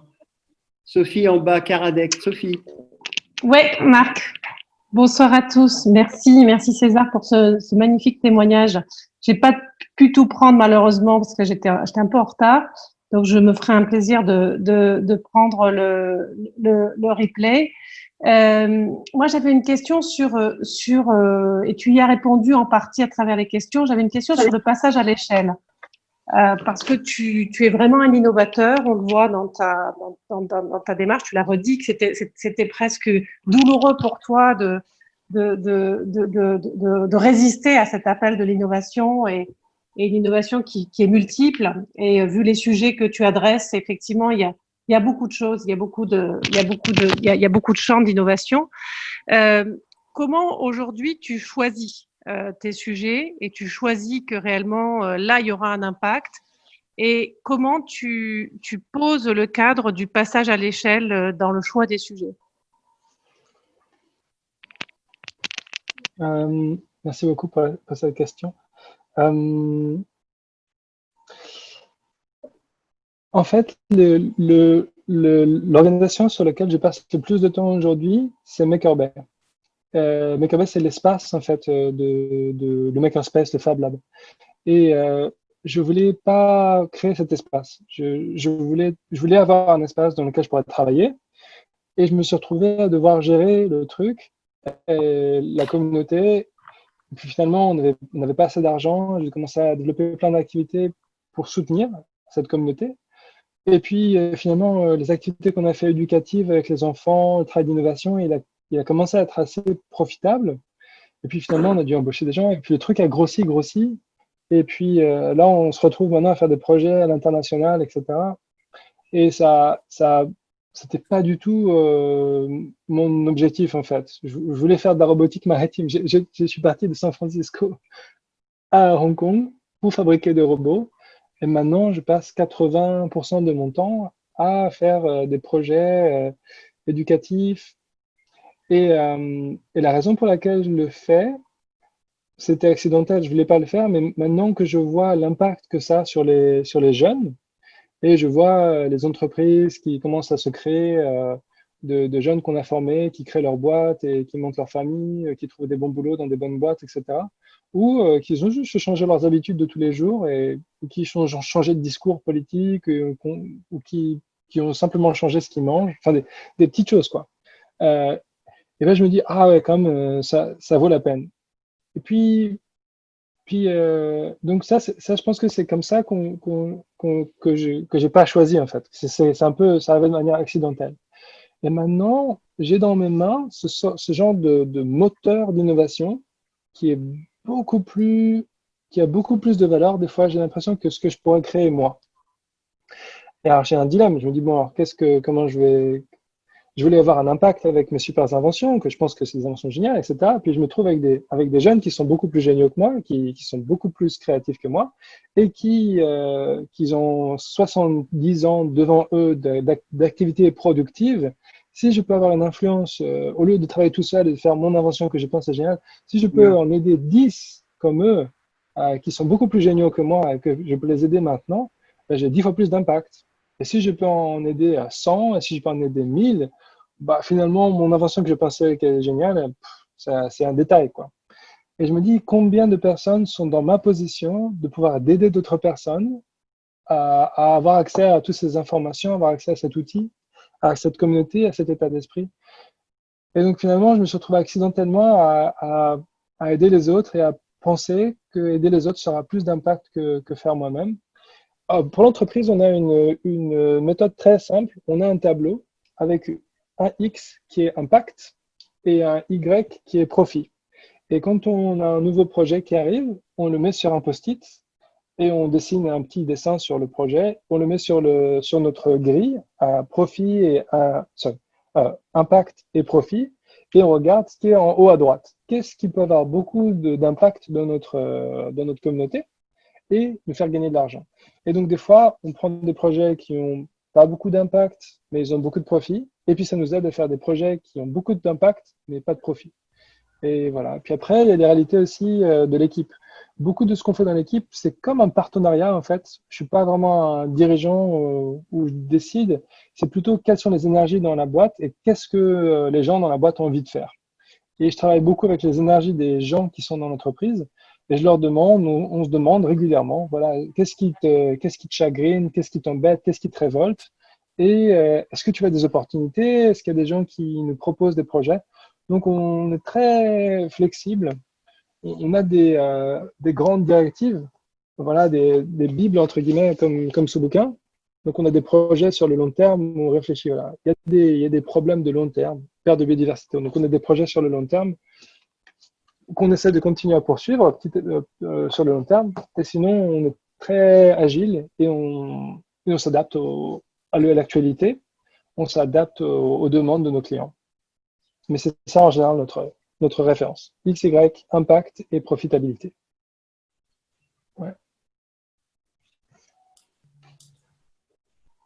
Alors, en attendant que quelqu'un pose des questions, moi, j'ai quelques suggestions, moi, des idées qui me sont venues en t'écoutant.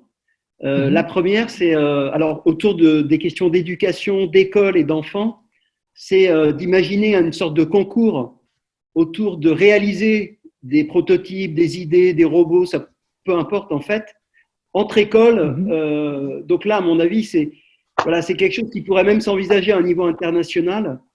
Dans lequel tu pourrais, toi, inspirer, initier le truc avec toute cette dimension de faire, pas seulement et faire des choses utiles, notamment pour l'environnement. Donc ça, c'est une idée qui, je pense, pourrait très vite prendre. Il faudrait juste les bons sponsors, la bonne communication, les bonnes écoles, et peut-être commencer tout petit, avec une école à Hong Kong, une école en Inde, pourquoi pas, une école en France et une aux États-Unis ou au Brésil. Et puis avec un réseau d'écoles déjà existant, par exemple, c'est initier ce challenge et puis communiquer autour en montrant que les enfants sont capables d'être hyper créatifs et c'est une source pour l'humanité qui n'est pas du tout exploitée ni explorée parce qu'on les cantonne dans des cases, etc. Et on leur dit, il faut que tu fasses ça, il faut apprendre ci, au même rythme que l'autre, etc. Donc là, ici encore présent, il y a beaucoup de personnes qui s'intéressent à ça. Et c'est pour ça aussi que ce que tu vis en ce moment, tu appelles ça un accident autour de l'éducation. En fait, pour beaucoup ici, c'est un vrai engagement, une vraie joie que de dire, mais le travail le plus important à faire, c'est de libérer cette énergie, cette créativité auprès des enfants. Et c'est eux qui vont probablement aller beaucoup plus vite que nous tous. Et tu le disais toi-même, en termes de… Voilà, tu tombes sur des enfants qui sont très créatifs, et la plupart le sont d'ailleurs. Sauf qu'ils le sont tous, sauf qu'on n'exploite pas du tout cet aspect-là de leur personnalité et malheureusement, les écoles ne sont pas prévues pour ça. Et donc, moi, j'aimerais bien te proposer et t'inviter même à imaginer avec beaucoup d'entre nous ici des choses autour d'écoles. Donc, on en connaît une en particulier en Inde que Victoria et moi avons visitée et même d'autres ici qui se trouve à Ahmedabad, qui est une école vraiment pionnière et qui incite les enfants à atteindre très tôt leur potentiel et à comme les émergences, à émerger quelque part à eux-mêmes et au monde. Donc ça, c'est quelque chose sur lequel il y a probablement énormément de choses et dans lesquelles tu pourrais vraiment, toi, contribuer à travers ton expérience à Hong Kong et au Cambodge, que tu nous en parlais, pour prendre vraiment une belle dimension autour de ça et fédérer des énergies. Et voilà. Donc là, je pense qu'il y a vraiment énormément de choses à faire. Et en tout cas, moi, je serais ravi de brainstormer avec toi et d'autres autour de ça. Et je me rappelle que dans une de nos discussions aussi, on avait envisagé le fait de dire, voilà, il y a tout ce temps disponible qui est consacré à des jeux sur Internet qui n'ont pas de sens, sur les portables, sur les téléphones, etc. Est-ce qu'on ne peut pas imaginer un jeu utile dans lequel enfants, adultes et autres, en jouant sur leur téléphone, sur leurs ordi, puissent être utiles à l'environnement. Et là aussi, ça, c'est quelque chose qui pourrait faire l'objet même d'un concours dans lequel on propose aux enfants d'imaginer des jeux utiles dans lequel, on avait parlé de télécommander un bateau drone pour nettoyer les océans. Voilà, ça peut être tout un tas de choses. Et là, ça mériterait de faire une sorte de concours à l'international. Donc voilà quelques idées qui me sont venues en t'écoutant tout à l'heure. Merci beaucoup. Alors, il y a des mains qui se lèvent. Il y a Victoria qui relève la main et Sophie. Je vais juste te faire un petit commentaire sur ce que tu as dit. Je pense que ce que tu dis est 100% valide et tout à fait attrayant.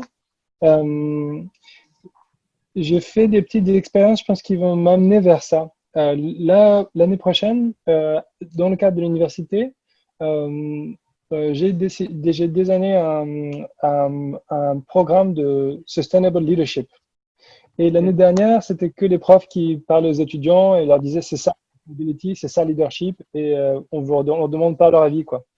Et j'ai réussi à convaincre le vice-président de ne pas engager des consultants qui font juste des commentaires sur qu'est-ce que c'est la leadership et qu'est-ce que c'est la sustainability, mais tout l'argent qu'on donnait aux consultants, le donner aux étudiants pour faire des vrais projets de sustainability sur le campus. Et donc, ils ont un vrai prix en cash, pas pour garder pour eux, mais pour implémenter les vrais projets. Donc ça, c'est volontaire. Et si le projet qui gagne, à la fin, il ne gagne pas d'argent, mais il gagne un prix de sustainability par le directeur du campus, de l'université. Et ça va être la première fois que je vais gérer une sorte de concours où il y a pas mal d'argent en jeu, parce qu'il y a quand même 100 000 euros, je crois, en tout pour le budget, dont 50 000 qui sont juste pour implémenter ces projets. Donc, c'est quand même pas mal d'argent. Mais ce que tu décris, je pense que c'est ce vers quoi on veut aller.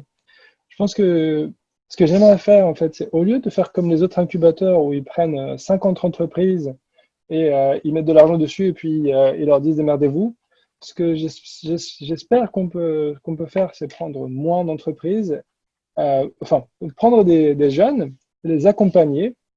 Ce qui est le plus difficile, à mon avis, c'est de les faire accompagner par des adultes qui partagent cet état d'esprit, tu vois, d'égalité.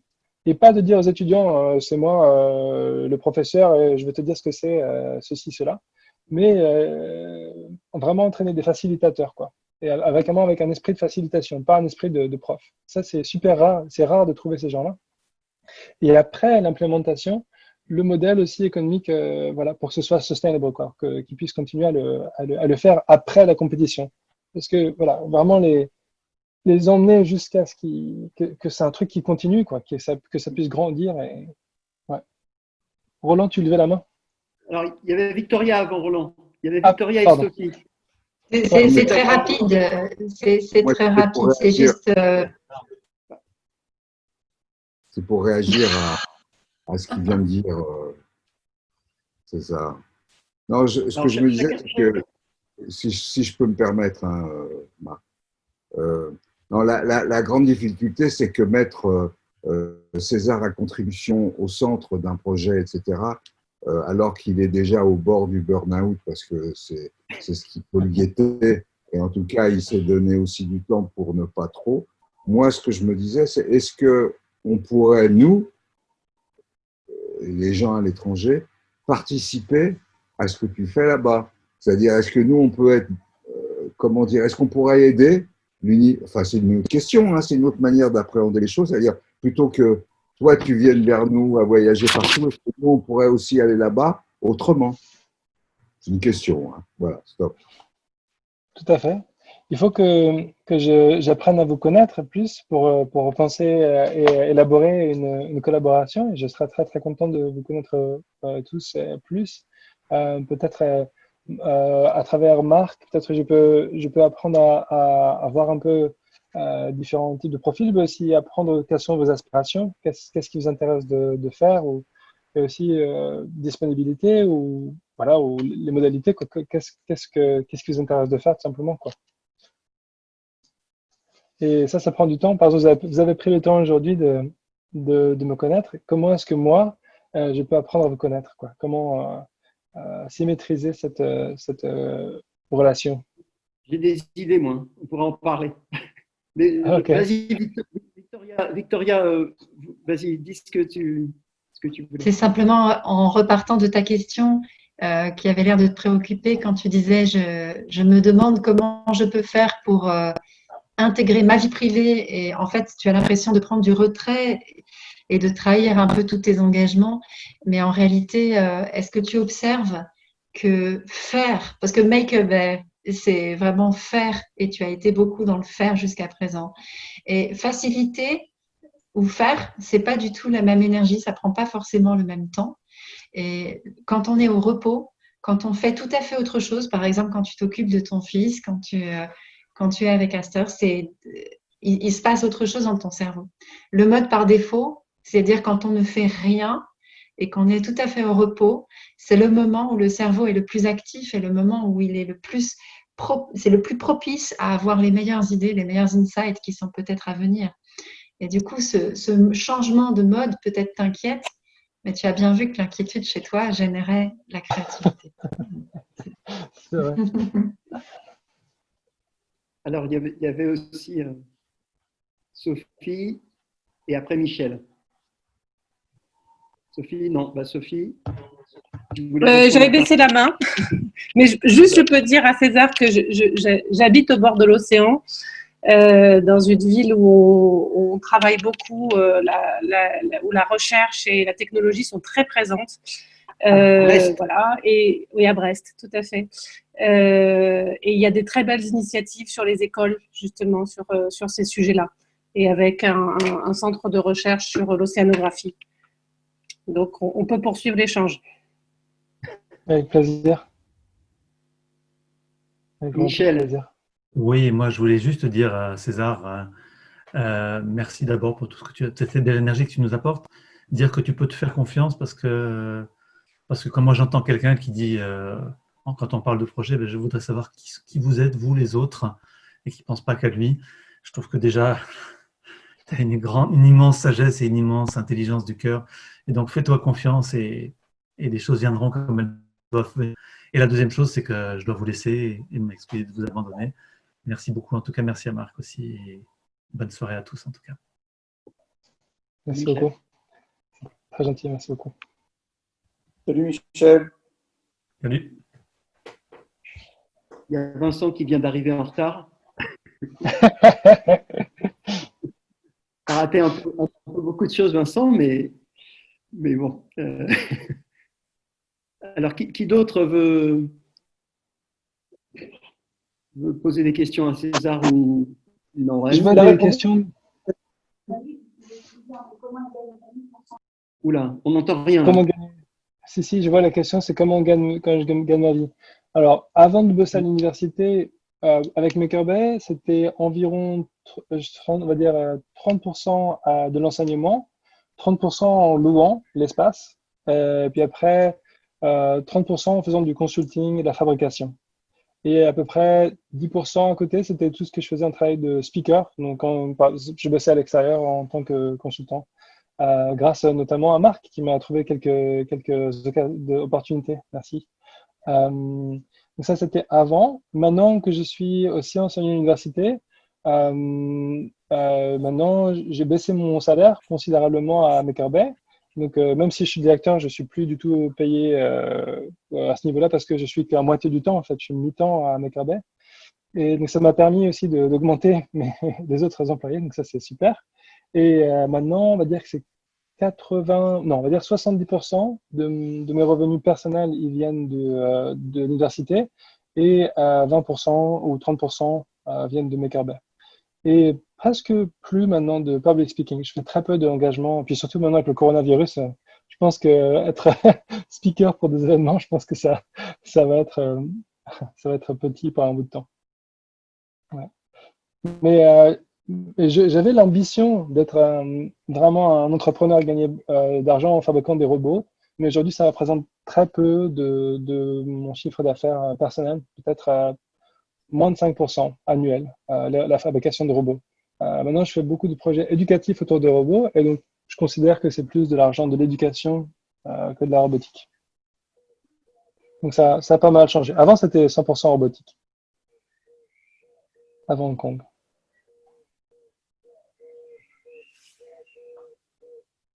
Alors, comme il est 1h du mat à Hong Kong, c'est ça? Oui, il est 1h. S'il y en a d'entre vous qui ont une dernière question pour César, avant qu'il tombe de sommeil et que tu puisses dormir au moins tes 6 heures cette nuit.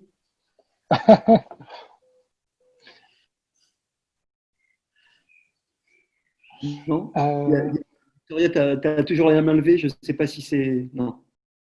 Ah non, d'accord. Donc, j'abaisse ta main. Bah, en tous les cas, moi, j'aurais envie de dire, peut-être pour conclure, c'est que, encore une fois, c'est plus une invitation à réfléchir ensemble quand on aura un moment autour des questions d'éducation, de l'international, des liens à créer entre écoles, d'initiatives autour des comment installer dans les écoles des ateliers pour faire des choses, pour favoriser la créativité des enfants et des adolescents. Là, il y a probablement, en tout cas, tu trouveras ici beaucoup de personnes intéressées par ces sujets-là. Mhm. Et nous, on peut trouver aussi beaucoup de contacts dans ces univers-là pour initier des choses, pour créer des liens aussi. Et puis, à partir de ton expérience, c'est essayer justement, qui posait la question du déploiement, en fait, et du passage à l'échelle. C'est peut-être essayer d'envisager des choses pour que on essaye d'avoir une vision moyen-long terme autour de ces questions-là auxquelles tu es confronté. Et voilà quoi. Et en fait, ce qui t'arrive aussi, c'est pas étonnant parce que le fait d'être papa, c'est une question que je voulais te poser.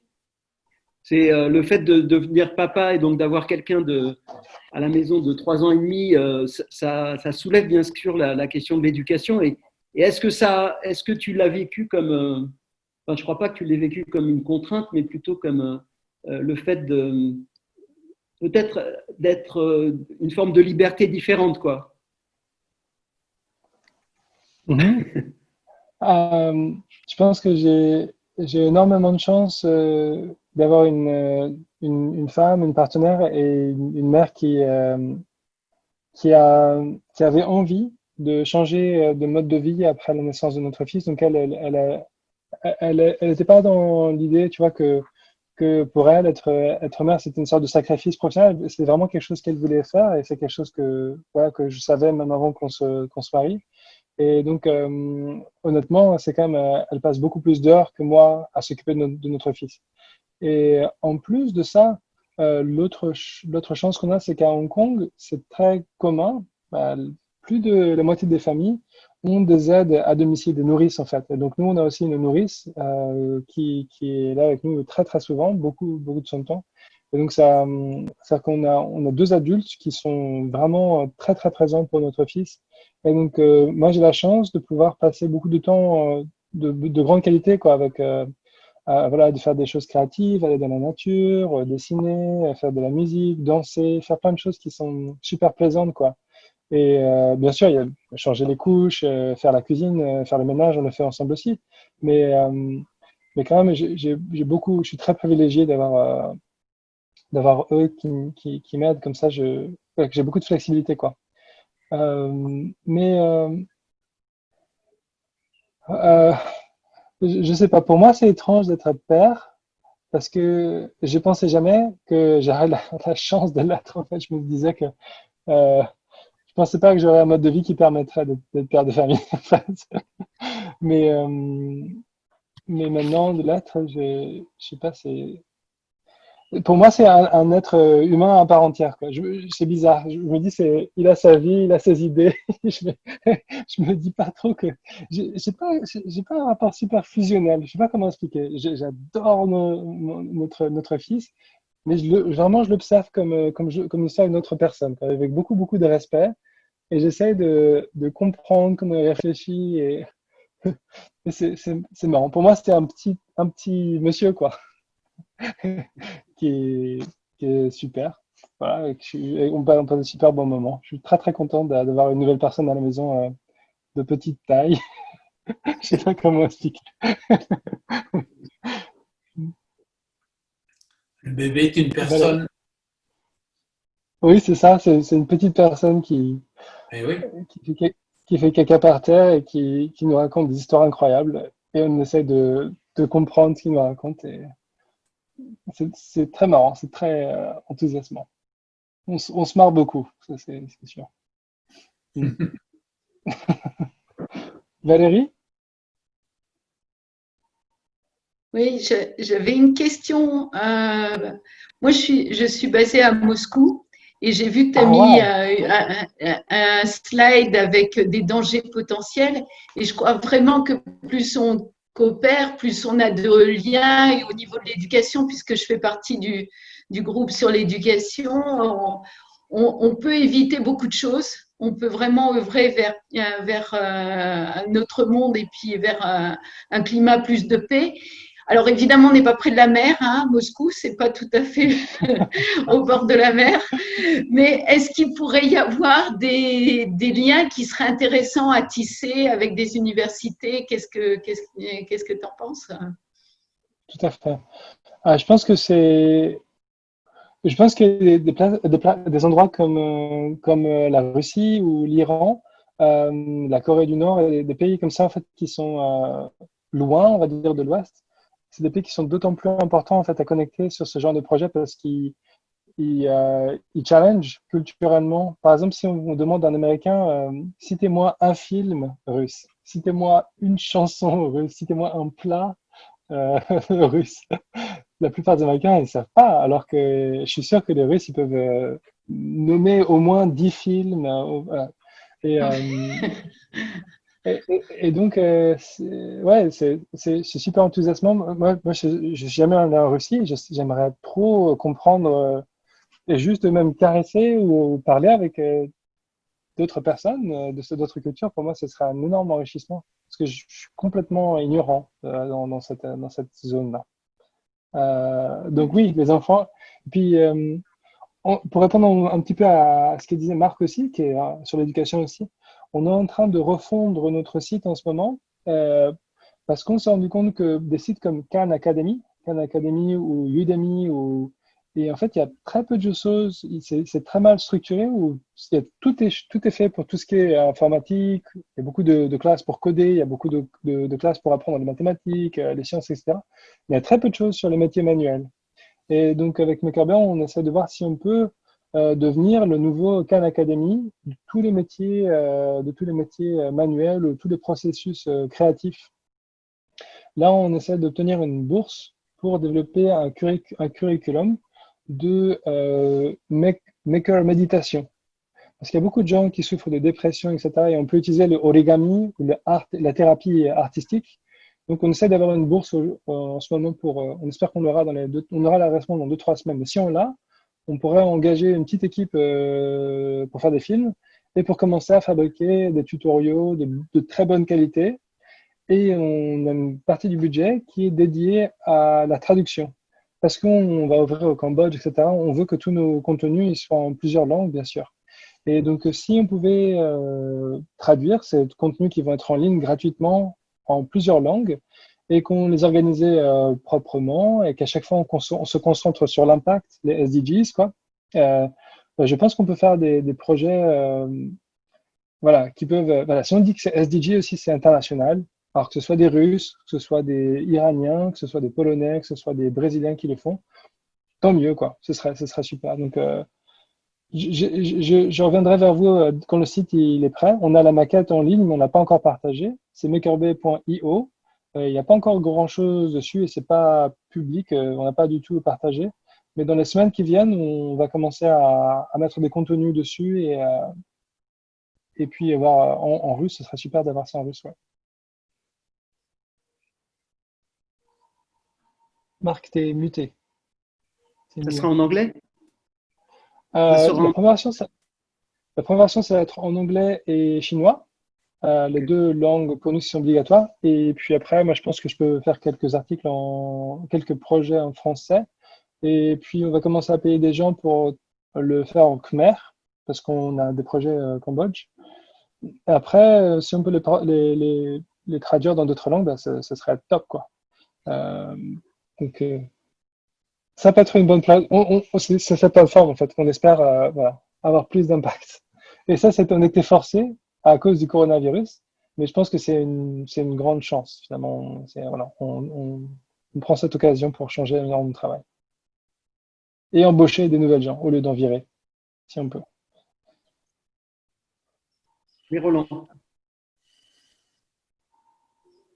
Oui, je me demandais, Marc, si c'était possible de continuer à garder un lien régulier avec César pour qu'il puisse nous envoyer une lettre ou des infos régulièrement, parce que finalement, euh, là, si on se voit maintenant, mais qu'on n'a plus de nouvelles, et ben, ça va faire comme beaucoup de rencontres, on aura été content sur le moment.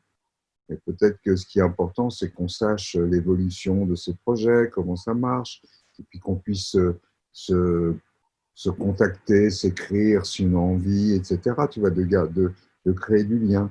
Qu'est-ce que tu en penses, Marc? Oui.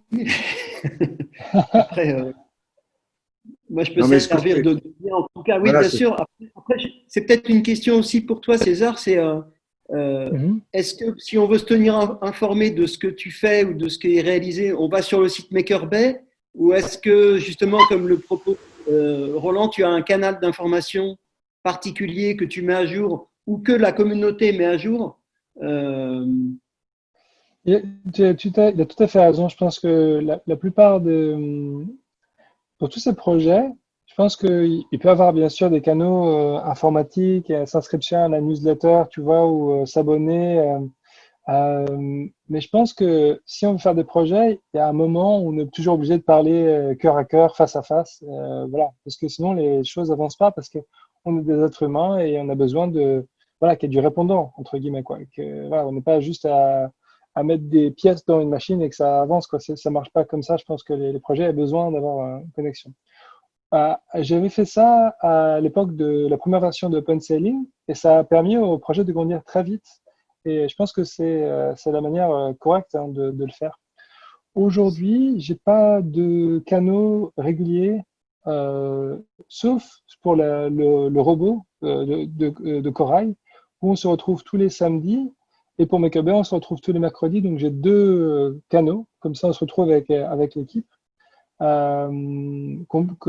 qui sont ouverts, qui sont publics. Donc ça, c'est les deux canaux que je peux ouvrir immédiatement. Voilà, un canal pour Makerbay et un canal particulièrement pour le robot de récif corallien. Je sais pas si le robot de récif corallien, c'est à 3 heures de l'après-midi le samedi, ce qui fait c'est le matin, samedi matin en France, pas trop tôt, ça va, je pense que c'est humain. Par contre, le mercredi à Makerbay, c'est très tôt, c'est à 10 heures du matin à Hong Kong, donc ça va faire le milieu de la nuit pour vous, quoi. Ça peut être pratique pour vous. Okay. Mais je peux inviter les deux. Ce que je vais faire, c'est que je vais mettre la présentation que je vous ai présentée, je vais l'exporter en PDF et je vais vous l'envoyer tout de suite après. Comme ça, vous pouvez la regarder. Et dans la première page, il y a les liens vers les sites. Je vais repartager mon écran. Voilà. La première page de la présentation, c'était ça, cesarada.com, makerbay.com, Scalbots. Et je vais l'exporter, je vous envoie le PDF à tout le monde, comme ça vous pouvez cliquer sur ces liens. Je vais aussi tout simplement copier les liens ici tout de suite, comme ça je mets dans le chat. Et puis s'il y a des choses qui vous intéressent, vous pouvez me contacter et puis je peux vous mettre dans les groupes Makerbay et Scalbots, qui sont des groupes publics. Ok. Voilà. Superbe. Enfin, qui sont publics, mais c'est des groupes de travail, quoi. Ouais. C'est-à-dire qu'on se retrouve et on parle, voilà, qu'est-ce qui s'est passé la semaine dernière, qu'est-ce qu'on fait la semaine prochaine, est-ce que tu as fait ta tâche, t'as pas fait ta tâche, pap. Voilà. C'est très pragmatique. Hein. Okay. Ouais. En tout cas, si Merci toi, ça beaucoup. t'intéresse, on est tout un groupe qui réfléchit à des écoles innovantes et on Okay. se réunit en ce moment tous les samedis à 11 h du matin, heure de Paris. Okay. Donc, si jamais un jour tu veux venir témoigner dans ce groupe, tu seras bienvenu et voilà, notamment pour rencontrer des écoles, l'école dont je t'ai parlé qui se trouve en Inde, qui est présente, et puis aussi d'autres écoles qui sont en France, qui sont assez pionnières, qui avancent. Et là, l'idée, c'est peut-être d'imaginer ensemble des choses. Enfin, bon, voilà. Avec plaisir. Envoie-moi les détails, puis peut-être je peux faire une session d'essai, voir comment ça se passe. Et puis aussi, peut-être si vous avez une sorte de base de connaissances et des listes, ou si vous cataloguez ces différents exemples que vous avez, ça m'intéresse de voir ça, quoi. Ok. Ouais. Ça marche. Ok. Merci à tout le monde d'avoir passé du temps ensemble. Merci à toi. Bonne nuit. Bonne nuit. Au revoir. Bonne journée à vous. Merci, au revoir. Merci de vos commentaires à tout le monde. Je vais le copier avant de quitter. Au revoir.